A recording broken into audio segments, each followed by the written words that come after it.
Rice is here. Welcome to the movie on What If Deku Was a Waterbender.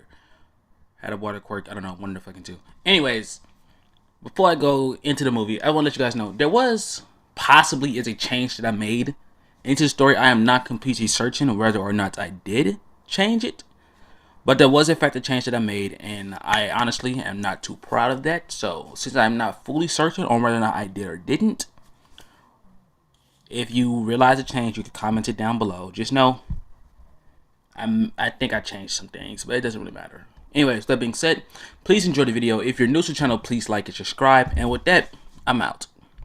The Midoriya family. The Midoriya family and the Todoroki family. Two families very intertwined. Now, for those of you guys who are not aware of this, Todoroki is Endeavor's last name.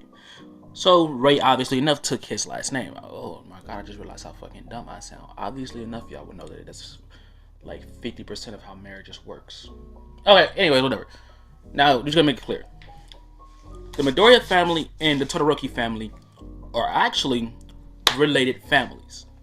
They're kin.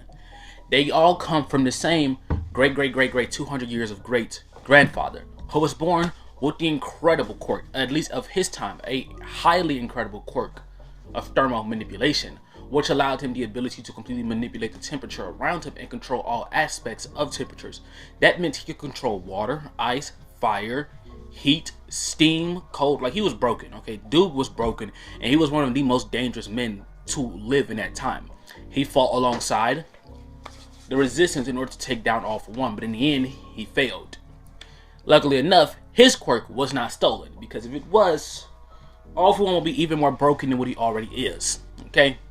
But it was enough, and he did manage to make sure that the third user of One For All was able to escape. With that being said, his last words: keep his blood together. Didn't work out too well, because one half of his family developed hydrokinesis and ice-based quirks, while the other half developed fire-based quirks. And to put it simply, these families always fought. They never got along, and they bickered for the legacy of Izuku's grandfather. But it never worked out. And in the end, the two families split apart, leaving behind a history that they were ever even connected to begin with. This means that, of course, their blood, one, it's still connected, okay? They're still related, although it may be very distant, they're still related. Well, they decided to stay away from one another, to completely act as if they are nothing to each other. And that's what they did. Around the time period when Hisashi was growing up, he was trained to be the best water style quirk user ever. But Hisashi just wasn't that, okay? Hisashi's quirk was powerful, but it was nothing compared to what they wanted it to be. Hisashi had basically the opposite of Endeavor's quirk. And then you may have you thinking, so how is he not enough? Because Hisashi had two major weaknesses. His most prominent major weakness was that if he's in a very cold surrounding, he's essentially quirkless. Hisashi cannot manipulate ice. He cannot control it underneath any circumstance. And if he's in an extremely hot situation, well, the water within him literally starts to boil, and it brings Hisashi to a very weakened state. So he can't get too hot, and he can't get too cold. If he's too cold, he has no quirk. He's literally quirkless if he's too cold, unless there's a source of unfrozen water around. Whilst if he gets too hot, he literally starts to die. And that was a major weakness for Hisashi. But this weakness angered Hisashi. It greatly angered Hisashi. And you may be thinking, are you just going to do a Todoroki approach? Kind of, sort of, not really. You'll see. But it angered him, to the point where he tried to figure out any way he could to get over this weakness. He eventually installed heaters and air conditioning into his hero suit. This helped him out greatly, but in the end, it was still never enough. Which tends to Hisashi eventually meeting Inko. Inko had a powerful quirk, a quirk that reminded Hisashi a lot. And mind you, the two families may ignore the fact that they are related, but the elders of each family are aware of their connection. And Hisashi just so happens to be an elder of said family. He's aware of the fact that him and the Todorokis are in fact connected. They are blood. And Hisashi Meeting Inko and meeting her having a quirk so reminiscent of their great-grandfather, Inko's also able to manipulate temperature. But it turns out with Inko, it isn't like their grandfather, where it's able to manipulate everything temperature related. She can only manipulate temperature. This means Hisashi saw greatness in Inko and thought that if him and her were to have a child, their baby would possess the perfect water quirk, because that weakness he possessed is the same as everyone else in his family. Everyone possesses their weakness. The difference is it's a bit more extreme on Hisashi. Because he has the most powerful quirk, his weakness is the strongest as well. So, they stayed by Inko's side. And for years, Hisashi protected, defended Inko, and eventually Inko fell in love with Hisashi. Hisashi also began to fall in love with Inko slowly. In the beginning, his intentions were only to keep her safe because he wanted her to bear his child. But as more and more they were around each other, the more and more Hisashi began to fall, just as Inko began to fall. Eventually, both of them broke.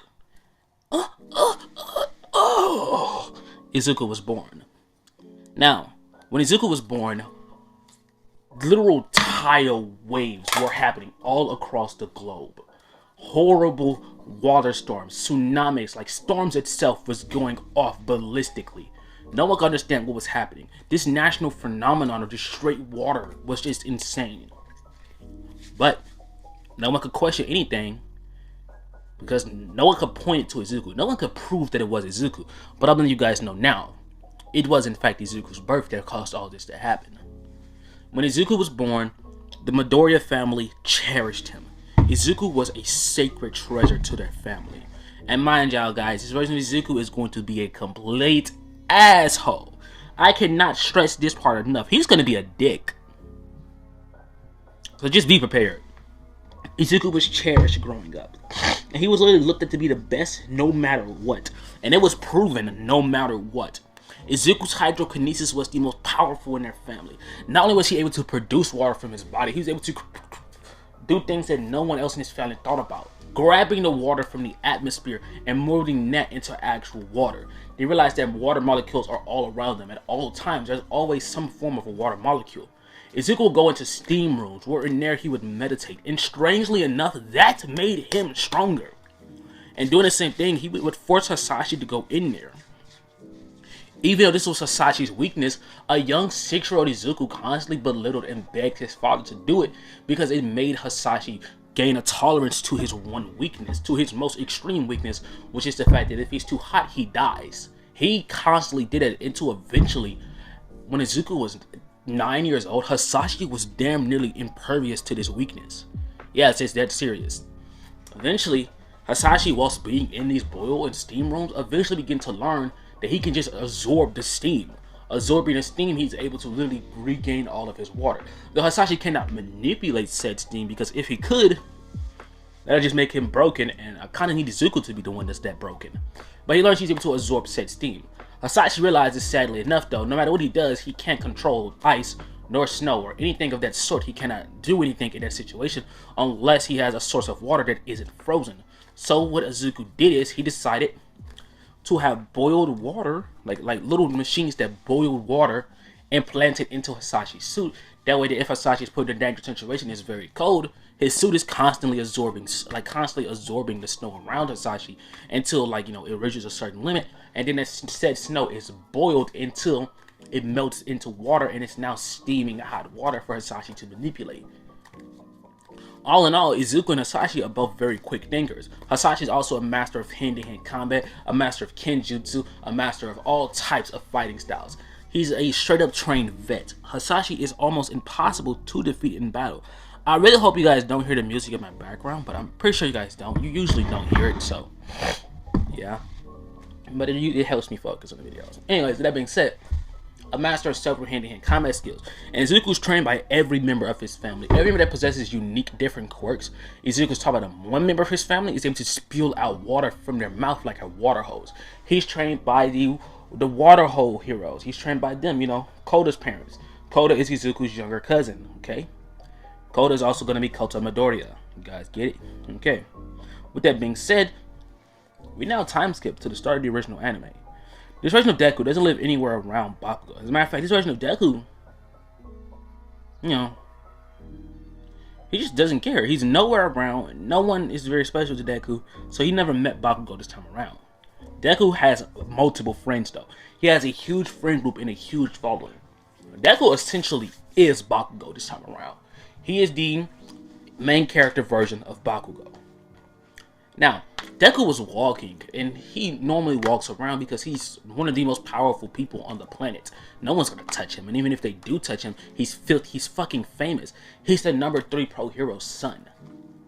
Anyone do try to attack him, which people have done before, but he's always taking them down because they're just so pathetic. He ends up seeing the Sludge villain. As the Sludge villain has this strange kid. This kid looks angry. He looks like a fucking rag. He looks like a rabid dog. A Bakugo goes shooting explosion after explosion after explosion. Deku just watches onward. He then begins to start staring at the Sludge villain as the Sludge villain begins to rush forward. As it came start attacking the crowd, like trying to get them away. But suddenly the Sludge villain would stop in his tracks. That's enough. Deku would say, "Stand down, you filthy animal." As soon as Deku says it, the Sludge villain would explode everywhere. And Bakugo would fall. Deku then would shoot off a water hit as he picks up Bakugo. Fucking weakling. And he throws him to the side. Him obviously enough being caught by another hero. I gotta see if y'all can hear that now because it got a little bit louder. And that's kind of fucking irritating. As Deku does this, he proceeds to walk away. And the crowd tries to get visual. Izuku Midoriya! Izuku Midoriya! You're the son of Hisashi Midoriya! You're the son of Hydro Man! Izuku then proceeds to literally stomp his foot and vanish in a wave of water. Like he literally turned into a puddle of water. Izuku then would appear home as he walks inside of the gates. Welcome, Lord Midoriya. Yes. It's good to see you again, Jonathan. Izuku ends up walking inside, where from there all of his cousins will be seen in the front room watching a movie. As soon as they do so, they will run over towards, "Yo, Deku, Izuku, yo, bro!" They will run on over towards Izuku, and they all begin to just glaze this man. Glaze Izuku to death. And Izuku just has the biggest smile ever. Inko then walks into the room and she says, "Hey, Izuku." Deku would smile, "Hey, mother." He'd walk up towards Inko, so he would hug her. As you would see everyone around, all laughing, having a real good time. For the next 10 months, Izuku constantly trains with his family. He trains with them, and he trains with other pros. But Izuku is now actually starting to focus more on training with weaponry. Because Izuku is able to create water weapons, okay? He's able to manipulate them. He's even able to create water tendrils that turn into weapons on the ends. But Izuku actually wants to learn how to use these weapons. He doesn't want to just make these weapons and swing them randomly and unproficiently. So, he trains with bows and arrows, he trains with swords, he trains with spears, he trains with fucking hammers, he trains with guns. Like, Izuku's training with every weapon he can for the next 10 months. Literally, every 2 weeks he's switching to a different weapon because Izuku's that big of a prodigy. Actually, almost every day he learns how to master something simple. Izuku has learned several things. But currently, guys, Izuku has a weakness. I didn't mention this before, but his weakness is the same as Hisashi's. Izuku's thermal weakness. But this kind of embarrassed and upset the family. But they realized something simple about Izuku.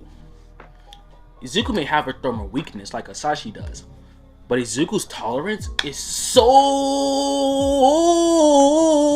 much stronger than Hisashi's. It is massively stronger than Hisashi's. As a matter of fact, Izuku could dead ass be at a volcano and he would be damn nearly perfectly fine. It just depends on how long he's there.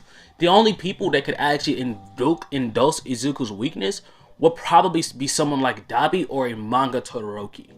Like in the series Todoroki. They are the only people, or of course Endeavor, but they are the only people who could actually induce Izuku's thermal weakness. So, currently, there's not really anyone that can do that. Okay? And his ice side, surprisingly enough, he doesn't have a weakness to it. He just can't control ice. When it's in watery situations, he could turn the ice into water, but other than that, that's about it. But of course, guys, that's not going to last for very long, because I'm, of course, going to give him a Quirk awakening. Low-key spoiled it, but y'all seen it coming. I mean, anybody will see that coming. It's kind of common sense. Time skip, baby. Vroom. Anyways, we're now coming over towards Izuku performing the test. This time around, Izuku's actually entering into the recommended exams, which means that there is no Ida. There is no Bakugo. There is no Ochako. You see Deku walk inside. Now, you guys look at the thumbnail. I'm gonna be honest with y'all. I mean, it's kind of obvious, but it's AI generated. Why? Because I'm broke. Leave me alone. But had to point it out. Anyways, that's how Deku's hero suit gonna look. I also really like the idea of how it looks. So, yeah, that's his hero suit. But you know, it doesn't matter. Actually, it does. The recommended students are allowed to wear the suits during the recommended exams, and Deku's suit's gonna look exactly like this. Because he wants something simple. He doesn't want to be like his father, who's really over the fucking top, putting on armor like Black Manta. And he just doesn't have the helmet of Black Manta. He has this cool armor, water literally going, like literally is shown on his suit glowing blue. Like Hisashi's over the top with it. Deku's very simple. He isn't with all that extra shit. So, as soon as the test would begin, they have to fight only 0 points, okay? They only have to fight 0 pointers. And of course, for them, the 0 pointers actually are worse points, but in comparison to the regular robots that the other students have to face, they gotta fight real problems. They also have to have tactics, they have to find bombs, they have to disable them. Deku sees it as a bunch of 0 pointers, and he just looks towards the students here. There's Tanasa, you know, the guy with the powerful wind quirk. There's Todoroki, his cousin. Deku and Todoroki just side-eye each other for a moment, but they didn't say anything else. Told them they would look forward. Todoroki finally says a word to Deku. Stay the hell out of my way, you fucking Midoriya. Deku just looks at him. You're such a fucking idiot. Still worried about that dumbass legacy. Looks as how dare you. How dare I?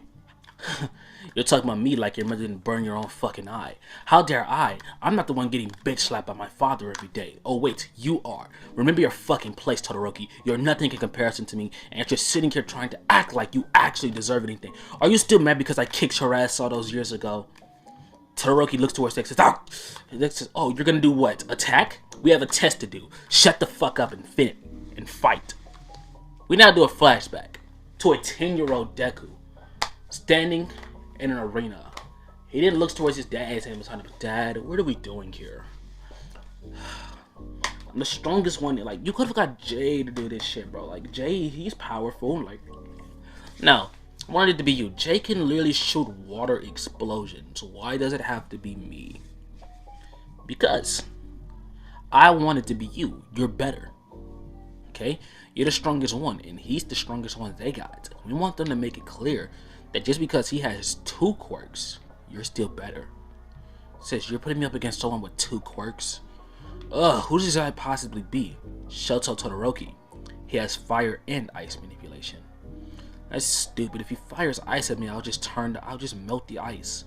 We know. That's why we got you. Because the boy refuses to use his fire. As he says this, Deku will say he refuses to use his fire. Why would I fight someone who's gonna hold back against me? That's pathetic. It's a waste of my time. I want to fight someone that's actually worth my fucking time, not a fucking weakling or a goddamn idiot. I want to fight somebody who's actually fucking worth it. Do not waste my time making me fight some fucking insignificant fool.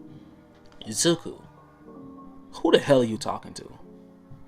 I'm sorry, father. Fight the boy.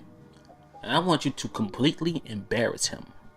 But it's been said that Hisashi will walk off, and Todoroki walks inside. Deku sees a very, Todoroki, and this is his first time meeting him. Todoroki's calm, he's silent, he doesn't seem to care. And Deku just says, plain and simple, look, I already know about you, and if you're not going to use your fire, then don't waste your time fighting me, because I'm not going to hold back against you. I will embarrass you for thinking you can embarrass me. Deku would say so calmly. Todoroki looks at him. Shut up and fight.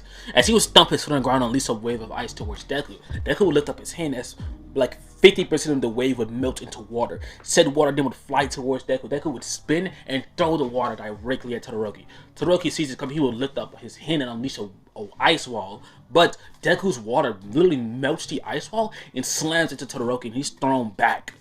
Todoroki then proceeds to get up with it. He starts shooting waves of ice towards Deku. Deku will say, didn't you see what just happened the first time? Don't waste your time, you fucking idiot. As waves of ice begins to fly towards Deku, they all would just melt instantly. Todoroki then begins to start looking very annoyed as he would rush forward towards Deku as he goes in for a punch. Now this version of Todoroki is a lot different, okay? He's not only trained to use his powers the same as in the original timeline, but he's also trained in hand-to-hand combat. Because we know Todoroki in the original anime is not very good with that. This version of him is. Because they want to keep up with the Midoriyas no matter what. They want to beat these niggas no matter what. But it doesn't matter because Deku flips this fool completely over his shoulders. He then will rush forward as Deku kicks Todoroki square in the jaw. He tells him, use your fire because I'm not gonna hold back. You want to embarrass me? Now I'm gonna embarrass you. Use your fucking fire. Deku waved his hand forward as a water slash will strike Todoroki dead to the chest. Todoroki ends up getting a pretty significant cut on his chest. Deku then would rush forward. He ends up spearing Todoroki right into the stomach. Deku then proceeds to turn into a puddle of water, as then he would literally form around Todoroki. No, not around. Like he literally okay, how do I explain this? He turns to a puddle of water. Literally, okay, he teleported. He fucking teleported. It's how he teleports. Like, you guys know how Sektor can teleport. That's how Deku teleports. He turned to a puddle of water and splashed up to the other end of the ring. Deku then just yawns. Man, you're not challenging at all. I was expecting a genuine fight, but I mean, oh no, Shoto Todoroki, son of Endeavor. I mean, Duke's supposed to be a problem, and yet you're just my little bitch. As Deku says his, Todoroki gets up. Shut up! Shut up! Shut up! Uh-oh, someone's mad. Shut up, shut up, shut up, shut up, shut up. Ooh, do something about it. Make me shut up. Todoroki would rush forward. He goes in and unleashing another, this time a massively larger wave of ice. As the wave of ice comes towards Deku, Deku's actually frozen solid inside of it. As Deku just begins to literally write on the ice, Izuku, he literally writes his name on the ice and teleports outside the ice, appearing behind Todoroki. Wow, you're pretty dramatic. Todoroki then turns. He goes in for a punch. Deku grabs Todoroki's arm, flips him over his shoulder, and proceeds to place him into a bundle lock. As this happens, Todoroki starts as Todoroki would explode with his fire. Deku then jumps backwards. Okay, there we go. Finally, he decided to switch quirks. Shut the hell up. As Midoriya, Shoto! As Shoto unleashes a massive wave of fire towards Deku. Deku stands there and tanks it point blank range. Alright, now as you use your quirk, I can end this shit because I don't want to use your fire. Deku would walk forward and kick the dog shit out of Todoroki. This time he isn't holding back though. And Todoroki is knocked out with that little bitty kick. With this being said, we now cut back to where we were. I'm gonna change some things. Okay, for one, Tanasa, you guys know that the wind guy is Tania. The wind girl. Why? Because that's the ship. I know no one has ever done that before, so that's gonna be Deku's ship in this timeline. I really hope y'all don't hear the music, bro. I really fucking hope y'all don't hear the music, bro. Anyways, time skip, man. Okay, I time skip. Where the fuck am I gonna time skip to? Okay, the test begins. Now, their test begins. As Deku would immediately create water wings, he flies upward into the sky and he begins to fly off, searching for any robots that he could find. He finds a robot where there he would turn one of his wings into a Triton and he throws the Triton down. The Triton ends up slamming right into the water. Right into the robot. As Deku then proceeds to melt said Triton as it pours into the robot's internal circuits. Where from there, Deku would use the water inside there and turn into mini daggers all throughout the robot. As it begins to literally stab inside of the robot until eventually the robot just powers down. He destroyed all the primal places within the robot. Everything that was needed, he fucking destroyed it all. From here, Deku just smiles deviously. What he did would fly downward. He starts destroying robot after creating water blades, water daggers, unleashing them with massive water bullets. He is going ham. And really, there's nothing any of the robots or anyone watching could do. Deku absolutely destroyed zero pointer after zero pointer after zero pointer, using water tendrils, water spikes, water waves, literal blast of water itself. He literally used sand bombs of water. Like, Deku was going off. And well, he won. Deku ends up winning this, where from there the next one will come around, which is in fact a race. He can teleport. He wins. Honestly, this is going to be enough part 1. Alright guys, so I don't really cover much of this in part 1, but part 2 is going to cover much more. I'm mainly ending the video off because I feel like you guys can hear the music, and if you guys can, I'm not trying to get copyrighted. So, I'm gonna get off now, but hopefully this video is like 14 minutes. Either 20 to 14 minutes. Either way it goes, as long as it's above those two, I'm good. Anyways, if you're new to the channel, please like, subscribe, and show me some love in the comment section down below, and I'm out. Yo, what's up guys? King Crisis here. Welcome to part 2 on What If Naruto... Did I just say Naruto? Yeah, welcome to part 2 on What If Deku had waterbending. Now, before we start this video, guys, I made a few mistakes in the last part, but mainly it's mainly about like how everything went. And to be honest, I'm not really too cool with that, but I don't care anymore, of course. But I did make some mistakes, and I'm gonna be honest about that because I did make some mistakes, and I feel like the video wasn't as good as I wanted it to be. But no matter, mistakes happen. It is what it is. So let's just go ahead and get into part 2. Now, where we last left off, Deku has just completed his portion of the entrance exams, okay? And we're now going to cut on over towards Deku walking in to Class 1A. Now, as Deku walks inside, the first thing he notices is that this building is big as hell. For literally no reason, it is too damn big. He walks inside and he sees a scrumptiously humongous door. And when he opens up that door, the first thing he witnesses is Bakugo and Ida arguing. And he could do nothing but just stand there like, the fuck is going on in here? And I mean, they're going at it. They're not even basic arguing. Like, they're going at it. Even more than what they were in the original timeline. Because this version of Bakugo never had a Deku. This version of Bakugo never had someone he could, like, pick on for being quirkless. So he's a bit more, like, he's a bit less egotistical, but a bit more egotistical at the same time. I'm not explaining it, but, like, he's more egotistical. Because he now believes that no matter what your quirk is, he's better. He has a better quirk. He's better. He's better because he's better. And that has been Bakugo's attitude this entire time. And he's been talking crazy to Ida. And well, they got into it bad. It doesn't matter. Because when Deku walks inside, he completely avoids both of them and takes his seat. Blah, blah, blah. Time skip. Now, by the time frame that everyone gets to the classroom, there's going to be a significant change. For one, Toya is going to be in this class and not the Invisible Girl. And let me explain why. Although Invisible Girl has served some uses such as finding out who Aoyama was, let's just keep it a buck. That is the only thing she has ever done in the whole entire show that was actually worth value. I don't even know the bitch name. Like her actual name, not her hero name, which is Invisible Girl. I don't know her actual name. So yeah, Invisible bitch gone. And replaced by Toya, whose quirk is wind manipulation. Now, with this being said, this is going to be Class 1A. That's mainly it. Now, time frame where everything is now complete, we now cut on over towards everyone doing the ball throw. To be honest, nothing really changes here. The only difference is Deku's score, and he gets a score of 3,450. How? Because Bakugo did an explosion, and his explosion got like 800 something, and Deku got tired of Bakugo's mouth because he was talking crazy as if he could do, like as if he was just the very best. So Deku had to go up and put Bakugo in his place. And Deku proceeds to do something that, number one, it's him holding back tremendously because he could do way better, get the ball way further just by simply creating a water bat and smacking that bitch. But instead, he decided to do something simple. He grabbed the water, was in his palms, and created a massive water explosion, literally calling it a hydro boom. And the ball was gone. And just like that, he looks towards Bakugo and he finally speaks. Now you're just fucking pathetic. You think you're gonna top us? We're the best of the best, you fucking arrogant bastard. Remember your fucking place.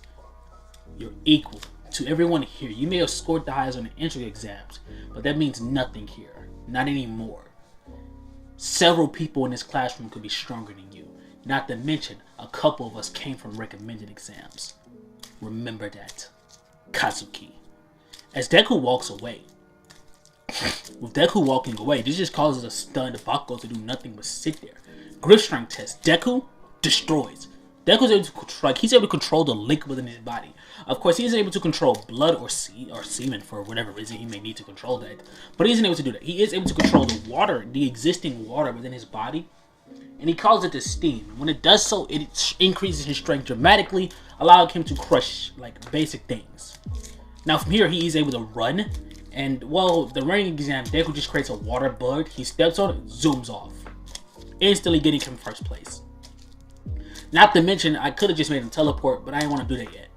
I don't want him to show that move off yet. The only person that's gonna know about that until, well, the USJ is gonna be Todoroki. So yeah. Now with this being said, well, we're gonna cut it over towards the cafeteria scene. Honestly, most of it goes out like normal, with Ida being the one to calm everyone down, but before anyone could leave, Deku proceeds to create a water wall. As he walks forward, he's literally using his power, he creates a wave, gets on top of it. Y'all are supposed to be the top school of heroes. I know I did not just see students from 2A and 3A fucking running from some villains. There is no way I seen that. Where are the big three? If they were in here, they would have never ran. All of you are going to be our next hero. All of you are going to help literally run society, and all of you are running from a villain? Pussies. Every last one of you. And I feel sick to my stomach to see this. If all you are going to be our next heroes, and we're cooked. Now, for those of you guys who are in support in general studies, understandable. But for those of you who are in the hero courses, you guys make me sick. That is pathetic of all of you. As then, Deku proceeds to just walk away. With that being said, the next day ends up coming around. When they hear, I'm walking through the door like a normal person! And as All Might does that, Deku just looks upward, and he just says out loud, no you're not. And everyone in class just stops, turns, and looks at Deku. As someone says, young Midoriya, it's nice to see you again. Huh? The class would say, as they all would just stop and turn. Wait a minute. What's your name?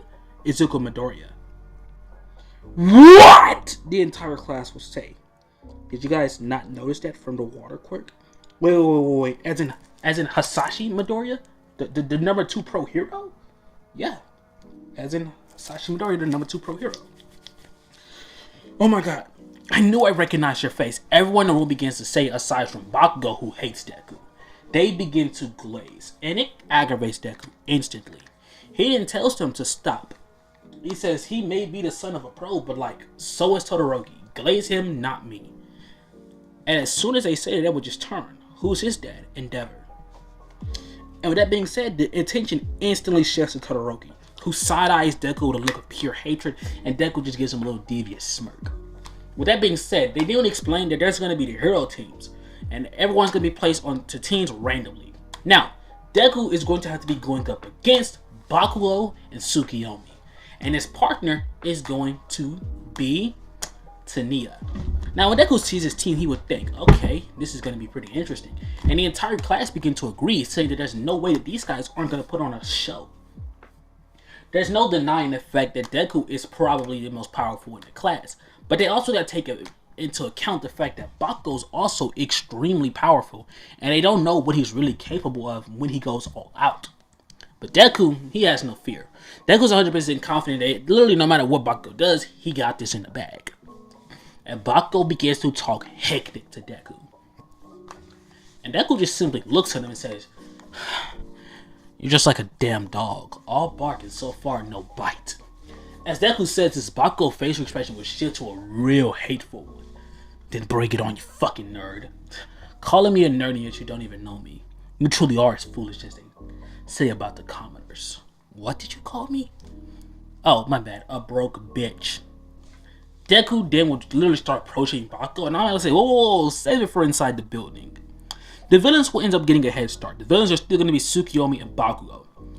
Bakugo's an arrogant bitch, and he looks directly at Tsukiyomi, and inside the building he says, stay here. I'm gonna handle that fucking Midoriya brat. Now, when Deku and Toya enters inside the building, he will look towards Toya. Hey, I don't really know what we should do, so I'll be honest with you. That Bakugo guy, I want him. I want to put him in his fucking place. And Tsukiyomi, I seen you perform at the entrance exam. I'm pretty sure you can handle the Birdman. As he says this, the two of them will look at each other and smile. Deku from here will fist bump her. And immediately they would both walk off, walking away from each other. And as soon as they do so, Deku ends up walking through a door, and immediately Bakugo throws an explosion. Deku sees as he would instantly duck underneath it as he proceeds to rock Bakugo's shit, instantly hitting him with a ruthless uppercut. He then will create water arms that would grab Bakugo mid-air and slam him onto the ground.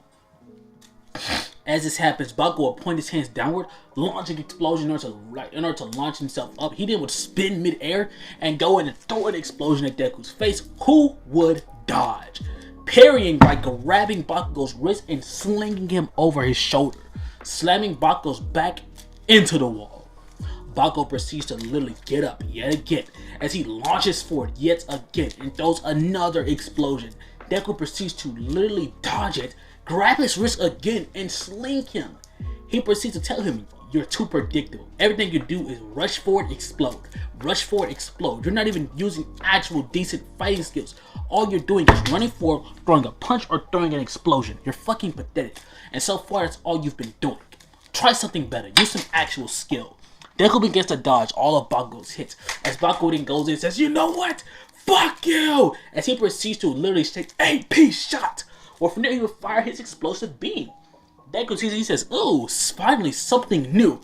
As Deku will draw a circle in the air as it comes near him, as a water barrier would form in between Deku and Bakugo's AP shot. Bakugo sees it, he's like, "What the fuck?" Deku then would smirk as he then would proceed to shoot rockets. He proceeds to shoot mini water, a whole bunch of water bullets out of the water shield. So he turned that water shield into a water turret. As he begins to just launch bullets towards Bakugo, Bakugo proceeds to literally explode out of the way, with Deku turning said water turret yet again into a water shield as he jumps on top of the shield and uses it to fly forward towards Bakugo. He then will change the density of the shield, and literally to the point where it's literally not even frozen, but it's bouncy. He literally made bouncy water that you could eat like fucking jello.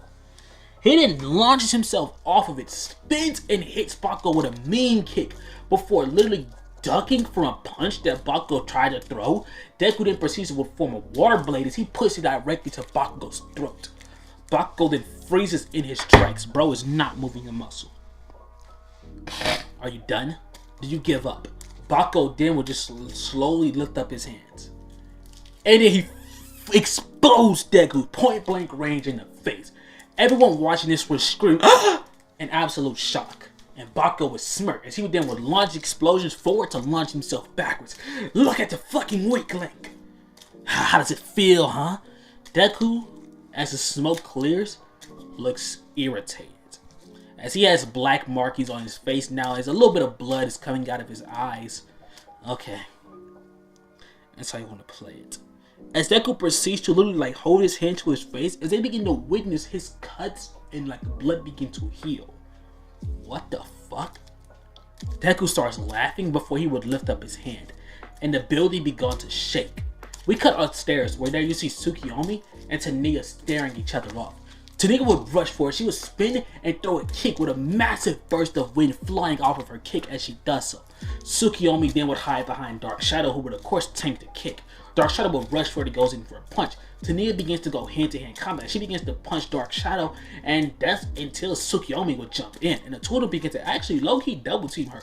But Taniya is too powerful. She throws an uppercut into the air, which creates a wind tornado that immediately throws Tsukiyomi off of her. She then goes in, spinning with a rocket kick that smacks Dark Shadow before she would begin punch Dark Shadow. Well, from there, she would throw a massive wind burst that sends him flying. She then would check up on Deku, who just got hit by the explosion. He says he's okay, but get ready. And as soon as he says this, the building began to shake. And there, all the pipes within the building begin to burst, and water begins to come flying everywhere. Deku then says, "Anytime I'm around an area where there's a large source of water, I'm a bit stronger than what I'm supposed to be." Deku says this with a little smirk. Of course, it isn't enough water in this building to really make me as strong as I need to be. At least not yet. But of course, now that all these pipes are burst, water isn't going to have a choice but to flow in. As Deku says this, his eyes slowly but surely begin to glow more and more and more blue. Deku then would rush forward as his fist literally turns into water. He smacks Bakugo square across the face, where from there, he will literally shoot off a wave of water that flies past Bakugo, turns around, wraps around him, forming a water bubble around Bakugo. Deku snatches Bakugo forward and smacks him across the face. Bakugo literally is just laying there, defeated. Deku then walks towards him and says, "Are you done?" "Yeah." "Fuck you!" Bakugo then kicks Deku with a low blow, hitting him directly in the nuts. Deku falls to his knees, and Bakugo pulls his gauntlet, points it at Deku's face, and he says, "Nobody should have a powerful quirk except for me!" As he does this, almost scream, "No! Don't you dare, Kazu!" Bakugo pulls the pin. Boom! Massive explosion. Todoroki sees this, and he's like, "What the hell?" All the class they would scream out in absolute shock. Like, what he just did was like straight up insane. It was straight up villain-like. But when the dust clears and the smoke settles, and the only thing you hear is just Bakugo just maniacally laughing, saying he's the best. No one too slow. The fuck? Bakugo turns around and seeing just a pair of fearsome blue eyes, and Deku beams Bakugo. Now what happened was Deku used his teleportation the moment the pin went off. So no one really seen him move because of course he could teleport instantaneously to the nearest source of water, which was literally right behind him because he burst the pipes. So a little bit of puddle, he teleported and literally dissolved into water. But Bakugo didn't see it because he was too caught up in the moment, literally believing he just instantly defeated this guy. He's probably dead, probably in a coma. Bakugo doesn't know nor care. But of course, Deku's not done. He smacks him with a mean punch as water tendrils will shoot out from all areas and grab Bakugo. Deku then starts brutally beating him over and over and over again, just repeatedly beating Bakugo before grabbing him by the hair as he looks him dead in his eyes and headbutts him, knocking Bakugo unconscious. From there, Deku will tie him up and say, "This guy needs serious help." He thinks he's the best of the best. Nah, so far, that's me. As he spits on Bakugo and walks off. With this being said, we cut back to upstairs, where there you see Toya charging forward as she would wave both her hands forward, creating two massive wind waves. The two wind waves would literally slice into Dark Shadow, where from there she would jump forward and hit a mean punch that literally creates a giant wind current that just flies into Dark Shadow. And as soon as this happens, Tsukiyomi will jump in, but as he jumps in, he's smacked by a water fist that throws him back a bit. He then will look upward and see Deku walking into the room. "What the? Yeah, your little friend, he's incapacitated there, villain. And let me make myself clear. You got one opportunity to go ahead on and surrender, or else." As he says, Tsukiyomi begins to speak villain-like. "No matter how many times you heroes show up, we will never stop our goal, because we shall do what needs to be done. For we are the true heroes of this world. And if that means blowing this bitch up and everybody died and everybody just go, yeah, I'm not really want to hear all this." Deku would shoot a literal, he shoots a water hand as Toya would shoot a wind hand. And at the same time, both of their attacks would shoot forward towards Tsukiyomi as suddenly Deku's water and Toya's wind would mix as it would form ice that's like a giant ice hand that slams into Tsukiyomi. The ice hand ends up holding there, but neither one of them really knows what to do here because neither one of them can control that. But both of them would just look at each other, and at the same exact time, they could both try to manipulate it, and to their surprise, they were able to do so. And Deku realizes something, they realize this instantly, their quirks can fucking fuse, they have quirks that interact with each other. Their quirks fuses upon combat, upon contact, their quirks can literally fuse together, allowing them to perform straight up combo techniques. And when the two of them seen this, they zinged. If you watch Hotel Transylvania, you know what the fuck that is. Basically fell in love, but they didn't notice it at first. They didn't realize it instantly. But y'all already know what just happened. But their two quirks literally having a combined ability already, which they're gonna call the Frost Hand, they proceed to slam Tsukiyomi onto the ground.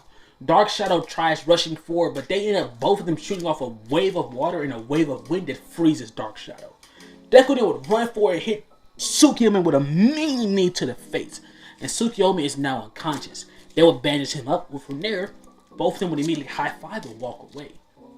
And they are now declared the winners. When they get back inside the building, they then end up asking who's the MVP. Well, from there they would say, well, last place is most definitely Bakugo.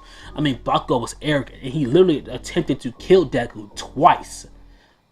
As Bakugo literally, like, Bakugo's in the hospital. Like, Deku fucked him up pretty badly. Those hits that he did, vicious.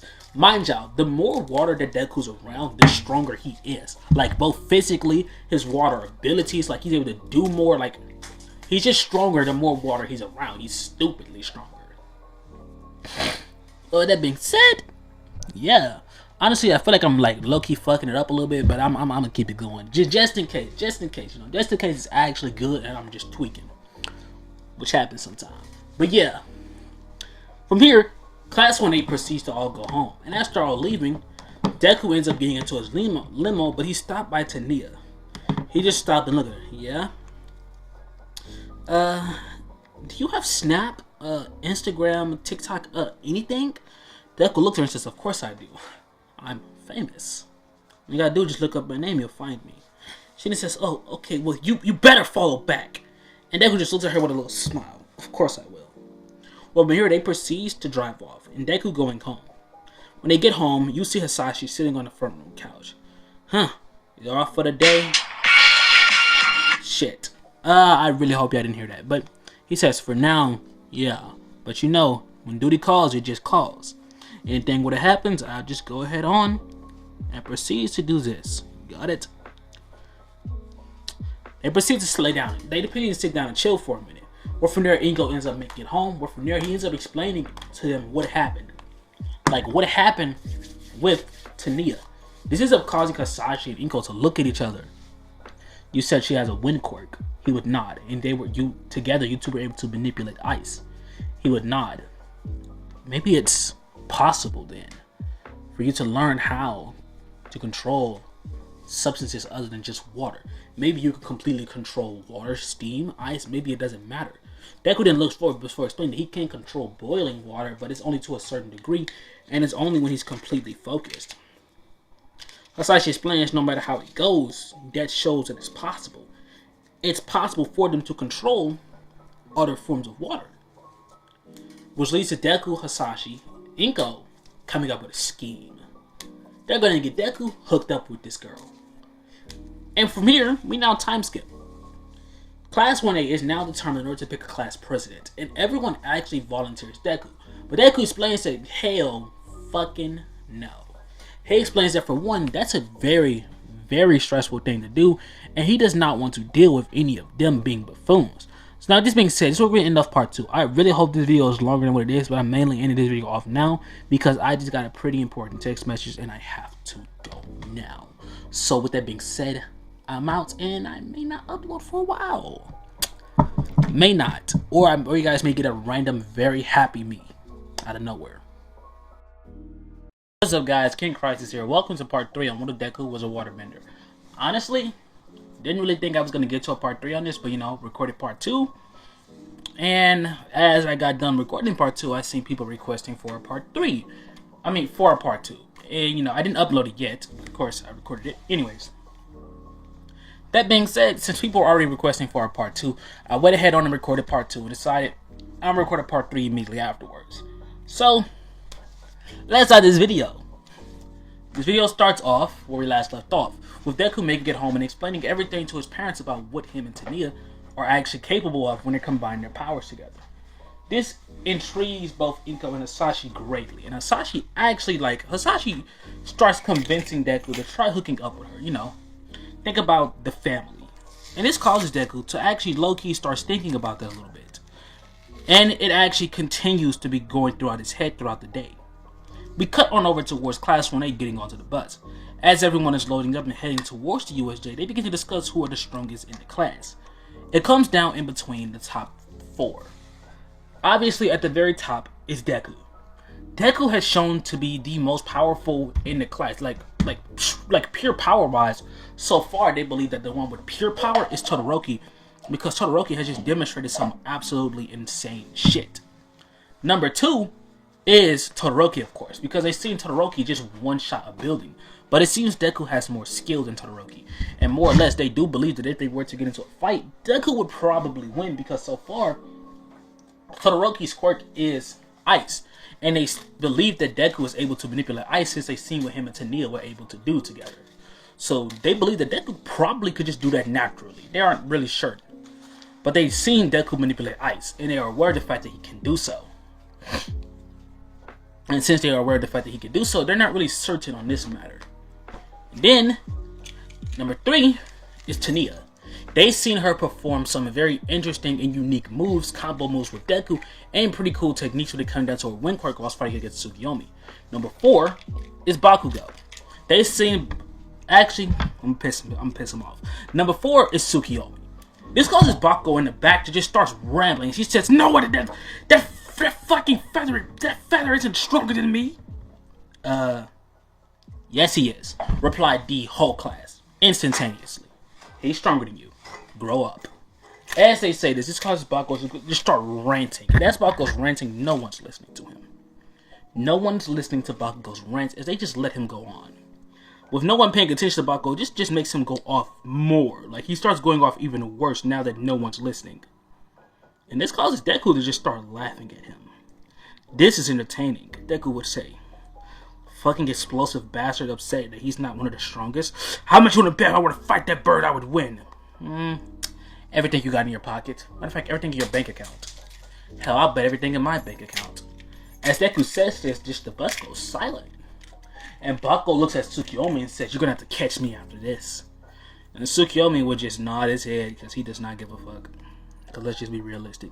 At this point in the story, Tsukiyomi would slam Bakugo. Now, Sports Festival, Bakugo destroys. But at this current point, Tsukiyomi would beat his ass. Anyways, we cut on over towards them inside of the USJ. From here, things play out similarly to this they did in the original timeline. Except for when Korigiri arrives, Deku tries to attack along with Bakugo and Kirishima. But of course, they're still all teleported away. But here's a major issue. Deku was teleported into the water zone. They set themselves the fuck up, okay? This is the biggest setup they could have possibly done to themselves. Because with Deku being teleported into a huge, and we don't know how big the water zone actually is, but I'm just going to say like a fucking scrumptious body of water. And like I said several times, if Deku is submerged or surrounded or in any area where a large source of water is at, he becomes stronger. Like way stronger. And not only is Deku submerged in water, but he's, obviously enough, around a huge body of water. And Deku will close his eyes underneath that water as he would breathe in and breathe out. As suddenly, the water begins to move at much rapid speed underneath the water. Deku begins to slowly but surely, I forgot what it's called, create, I think it's a typhoon, like where all the water is like when the water is like spinning really fast and it's like a little circle in the middle where like a water tornado. Fuck it. Like literally, he literally starts creating a humongous tornado. As it begins to swirl at rapid speeds, Deku begins to literally cinch throughout the water if there's anyone important to him in there. And of course, he found Tsuyu and Mineta. He snatches them up real quick and jumps out of the tornado. He then proceeds to stick his hand out as he has water wings holding him up and holding Tsuyu and Mineta up as well. Alright, my bad, whilst having water hands held to them. He pointed his hand downward and snapped his fingers. And as soon as he does so, everyone within that water suddenly were all just straight up boomed, all knocked unconscious, and they all would fall to the ground, with a huge body of water just floating behind Deku as he flies off.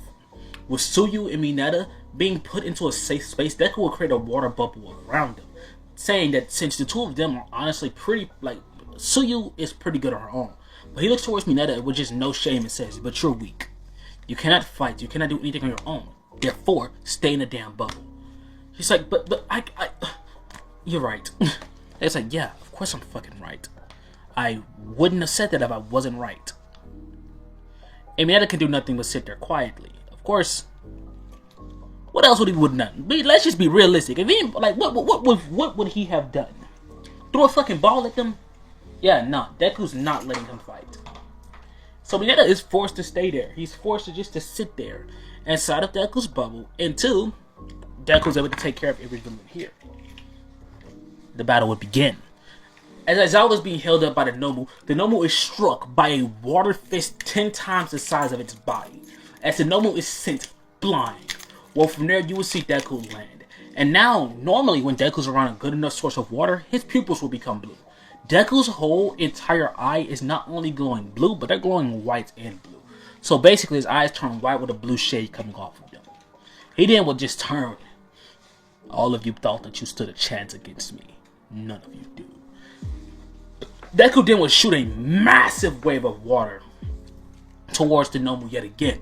But Kurogiri will pop open a portal and the water flows through it. Literally, like Kurogiri just caught that whole body of water and proceeds to close his portal. Oh shit. Deku would say. And as soon as he says this, the Nomu gets up. Kill him. Now, Nomu. Boom! The Nomu blitzes and booms Deku. Deku is sent flying. But from there, he's sent flying and he just slams onto the ground. And he's literally, like, he's hit so hard that he drags across the ground.